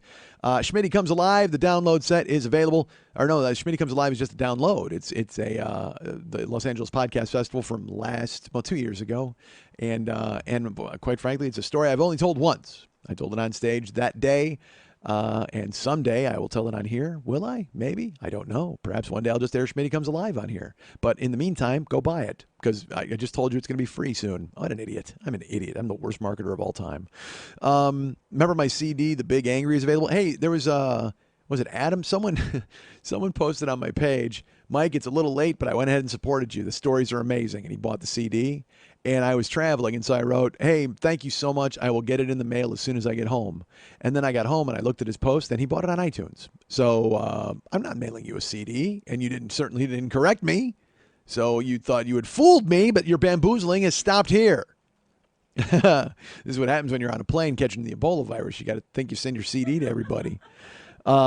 But I'm glad you enjoyed it. Thank you so much for the purchase. I do appreciate it very much. So the Big Angry is available. I will personalize it if you buy it through the website. I will send it to you along with your Dirt shirts, along with Tweaked Audio, who has supported the show for a long time. They've got earbuds, they've got gear, they've got cock ring watches. Download sets year 1, year 2, year 3, year 4, year 5, year 6 of this show are available individually or together as the Reservoir Schmidt Dog set. Go ahead and pick those up. Those would be fantastic for you to have in your house. And like I said, the downloads, what's the other one? Oh, For the Life of Schmitty. We have that one as well. Go ahead and pick that up. That's the single from 2 years ago from the interlude. And this is also kind of important. I tell you this every week. The Amazon pennant on the wall at MikeSchmidtComedy.com, the Joe Business page. Click on the Amazon pennant. It clicks through to the Amazon store. And then when you do your Amazon shopping, we get credit for it as an Amazon affiliate. So a lot of you are doing that. Thank you so much. It is helping out the show very much. And we are so happy that you have decided to support us in that way. If you buy anything from Amazon, we get credit. That's cool. Thank you. You're the best. Why are you mocking me? Because I'm still talking, even though I'm bleeding all over the place. Sound like Frogger. It's weird, right? Frogger. I do not sound like Frogger. Because then I would sound like bloik, bloik, bloik. You know who I sort of sound like? Qbert. Qbert hops up and down on a 3D like pyramid, and then when there's two snakes chasing him named Ugg and Coily, and then when Qbert loses, he swears, but he swears in a Martian voice. And he's like like that. So I kind of sound like Qbert, I guess. How do you know he's swearing? Listen to me, because A, I know Martian language, and B, I know a lot about Qbert. I think we've just established that. I actually knew that the snakes are named Ugg and Coily. I knew that. I wasn't gonna call you out on that. Dude, that's like if I knew the chef from Burger Time's first name. Like, oh, that's one of my favorite. I told that story on here too. God damn it. Why do I only have 9 stories? I just keep repeating them. That is not true, or we would not be in our 7. Totally true. Everybody knows it. Remember that this year, if my throat heals and I don't die, I will be at the Los Angeles Podcast Festival for the 3rd straight year. Thank you so much for supporting me and letting me come to that show. I will tell you right now that the tickets are on sale through this link. That's right. Well, they're for sale in other places too. But if you buy through this link, I get credit and I get money. And then they think that people like me. And God knows it's important that people like me, or at least that people think. People think that people like me. But if you go to tiny.cc/40YOBPOD, you can buy tickets. You can buy 1-day tickets. You can buy tickets to see me on Saturday. You can buy 3-day passes. Whatever you want to do, I get credit for it. And then they think that Lily and I are hitters. So go ahead and go to tiny.cc/40YOBPod. That's tiny.cc/40YOBPOD.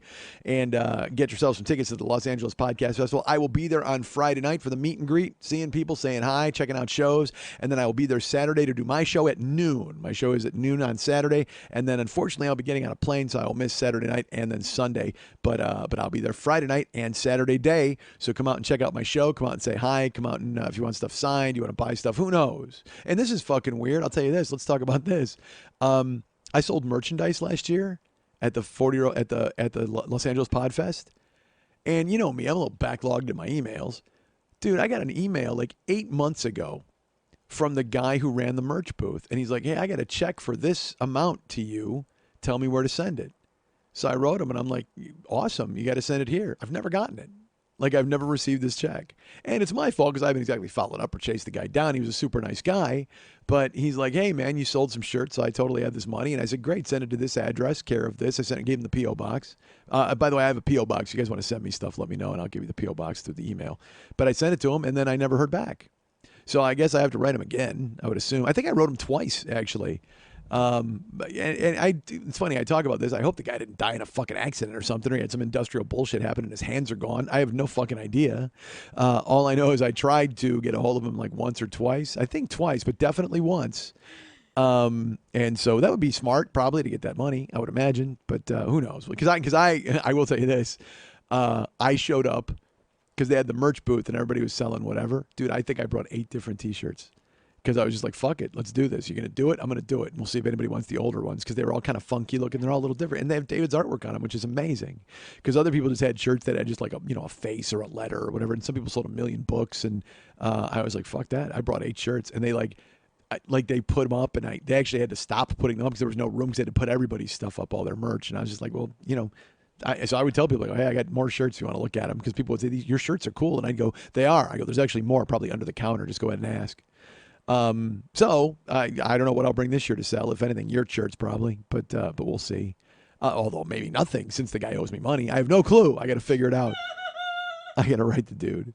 So yeah, go to tiny.cc/40YOB pod and buy tickets and come check it out. The show's going to be Saturday at noon. And I still don't know what I'm going to talk about. Still trying to figure it out. I will tell you this. I think Lily Von Stupp will be in attendance at that show. So if you guys want to meet her and get her to sign stuff and come on out and check her out, she will be there and hopefully enjoying herself. Sitting with the fan page group. Yes, you will. Come on, stop that nonsense. You'll be sitting with everybody. Everybody wants to meet you and see you. I know you're kidding. I'm always nice to people in real life. You're super nice. And this is because this is absolutely not real life. This is just a guy bleeding to death on a fucking internet show, and that's not good for anybody. Not being in the fan page group. No, I agree with you. I'm totally agreeing. I'm always nice. Lily is the nicest person you'll ever meet. So come on and check her out, and that'll be fun. Now I will do this. Last week, I was traveling, and I was traveling when, unfortunately, Robin Williams wound up passing away. And it's funny, people have written me, and my friend Dave has been teasing me. He's like, I can't rest until you give your own tribute. I can't rest until you write your own remembrance. And other people wrote about it. And I did this with George Carlin, because George Carlin was a huge influence on me. And I will do it with Robin Williams only because I will say he was not a huge influence in the context of I heard him and went, I have to do that. Because I'll be truly honest with you, the first time I ever heard him, I went, I can't believe anybody can do that. I remember sitting in a room listening to Comedy Like a Speeding Bullet, and I was with Lenny, as a matter of fact, and I think my friend Scott, and we sat and listened to it, and it ended, and we were laughing and we were enjoying it, but also we were consuming it because it was unlike anything we had ever heard before in our lives. Because we were used to, I had listened to Flip Wilson albums and Bill Cosby albums and even George Carlin albums and even some Richard Pryor stuff. And so I was used to a pacing in comedy. I was used to a presentation style, if you will, I guess is the way to put it. And to hear him just come out, to hear Robin Williams come out, because, everybody else was pouring you shots. He was hitting you with a fucking fire hose. Like he didn't even blink. He didn't think twice. Comedy Like a Speeding Bullet. I gotta be honest, I'm jealous of the name of that album, because there has never been a more perfect name for a comedy album than Comedy Like a Speeding Bullet. I mean, because he is just coming at you and waves, and there's nothing you can do except draw. You know what? Steer into the skid. That's the only fucking thing you can do when you hear that album, is just laugh and steer into the skid and just roll with it. It is the comedic equivalent of crowd surfing, because you are just being held aloft on Robin Williams jokes and humor and passed along, and you just float and you listen and you laugh, and it's amazing. And as he continued with his career and he did more things, and I'm not going to pretend that I loved him forever and I was a big fan of everything he ever did, but I do recognize the fact that everything he did was astonishing, whether I liked it or not, because, I know how hard this is. You guys probably know how hard this is, to try to be funny and to try to be funny all the time. And just the sheer volume of funny that guy put out in his lifetime, and the fact that he enjoyed it so much, that's the thing that's the greatest. When he would do Letterman, yeah, he might come on like fucking gangbusters and stuff, but that's what he did. But then he would let Dave be funny, and he would fall over laughing at something Dave said. He enjoyed comedy. He enjoyed laughing. He wasn't just out there, because it might have looked like he was sucking up all the air in the room, but he was absolutely a guy who would share. He came from improv, so he knew how to share. He knew how to facilitate comedy, how to let other people be funny and to roll with it. He might have, again, he clearly chewed up a ton of scenery, and he clearly was a fucking monolith and a presence to be dealt with. But when he had to kind of draw back a little bit, he would, and he would let Billy Crystal do what Billy Crystal did, and he would let other people be funny. I was on the road, like I said, when it happened, and Jill and I went to AT&T Park. We were in San Francisco to see the Giants game. And He was a huge baseball fan and a huge San Francisco Giants fan. And so that night, they decided to make a tribute night to him. So they had a moment of silence before the game, and then throughout the game, they would show clips. And you forget the volume of work because you think of silly things and you think of the gay voice and you think of the black guy voice and you think oh well that was corny or that, but dude, go watch Dead Poet Society and go watch Good Will Hunting and go watch Fisher King and go watch is it 1 Hour Photo? I think it's called 1 Hour Photo. Oh yeah. He's astonishing in those movies, and I have a soft spot. I have to think my favorite movie is of Robin Williams is The World According to Garp. I remember watching it over and over and over on cable and being so struck by the fact that someone who I had listened to do comedy from like a speeding bullet could restrain himself and give a performance where he's a teacher and he's kind of he's not as good as his wife and he really loses himself in it even though he's always Robin Williams, if that makes any sense. And watching him do that was really impressive and incredible. And then of course they showed clips at the ball game. They showed a clip from Birdcage. I don't think I've ever seen the Birdcage. I've never watched the movie. Well, they showed the clip where he's teaching him how to, the Madonna, that whole clip. Well, I mean, all I knew was the Madonna part. I've never seen it in context, so I've never seen the whole. They showed the whole clip, which is about 3 minutes long, and it's ridiculously amazing what he's doing. And you wonder how anybody could function in a room with him while he was doing those things because you would just want to give yourself over to laughing rather than working with him because he was, and I know it's been said, Pardo and I used to say this. Pardo will say, you have funny in your bones. I always say force of nature funny.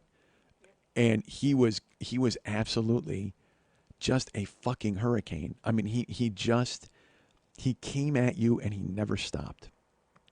And you remembered what he did when it was great, and you remembered when he did when maybe you didn't even care for it. I don't have, people have personal remembrances. Go read Matt Belknap's. If you go to Facebook and find Matt Belknap's page, his remembrance is really beautiful and heartfelt and smart. Other comedians, Paul F. Tompkins had a great one. And go listen to Mark Maron's What the Fuck with Robin Williams. That was the first Mark Maron podcast I ever listened to was the Robin. I think it's a 2-parter. And that made me go, oh, this is something different. And Robin Williams is amazing in it because he's sitting in his house and he's talking. He's not freaking out. He's not picking up oranges and making a joke. He's speaking very softly and talking about his past and talking about comedy. And it's really affecting. And it made me think of him differently. Personal remembrance, I'm lucky enough to have one. Matt Belknap, it ties in with his because he was producing a show called See You Next Tuesday, I believe, at the UCB. And he invited me to come and perform. Well, at the time, Robin Williams was in town and he was dropping in and doing sets all over because he was getting back into doing more stand-up. And I showed up and Matt told me he was there.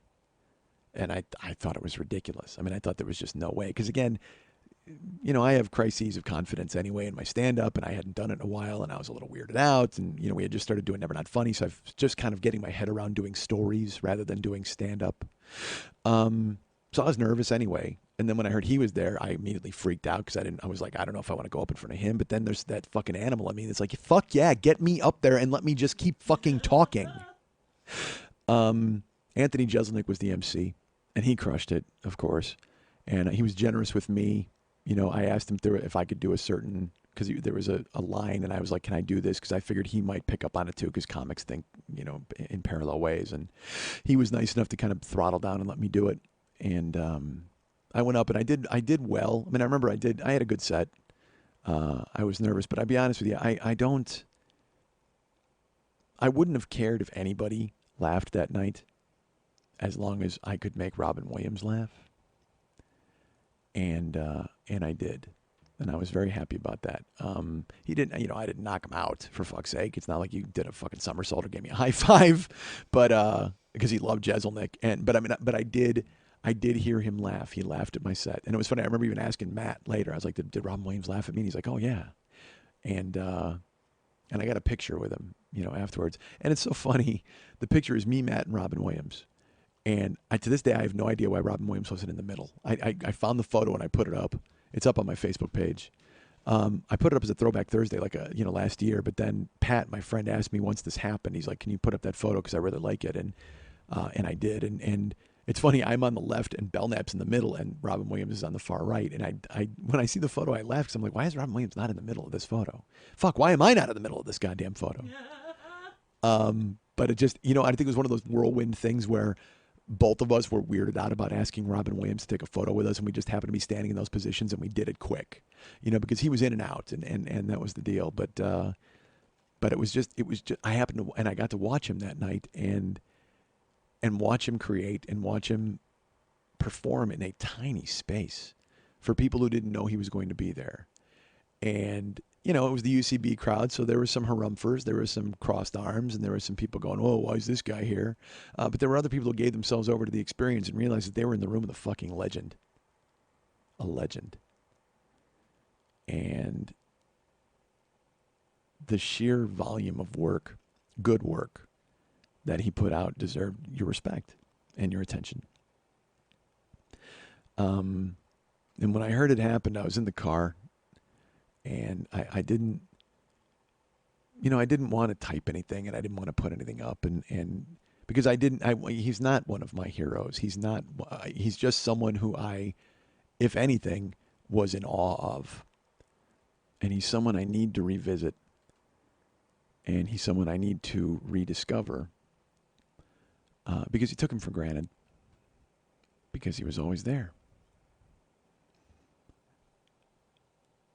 I'll probably start with Garp. And I can still remember the end of the film because Garp is talking to his wife, Helen, and he says, "Remember Helen," as she's dying. And she says, "What, my love?" And he says, "Everything." And she says, "Yes, my love." So I will revisit and I will rediscover Robin Williams. And I will try to remember everything.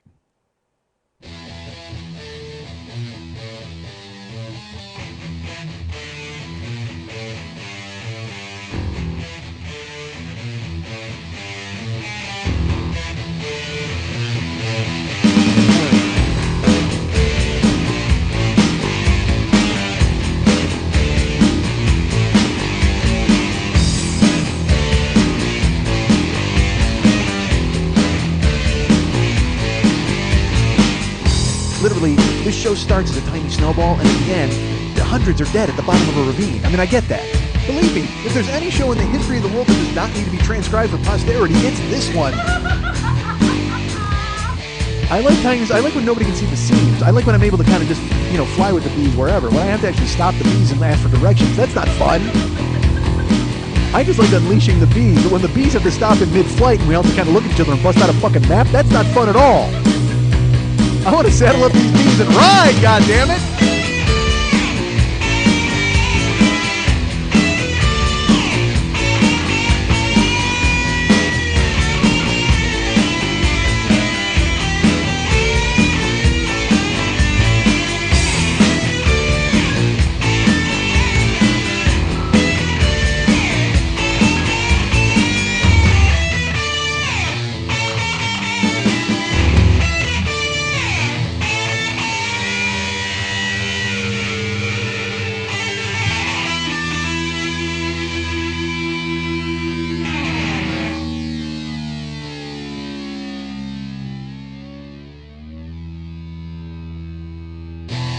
I'm done.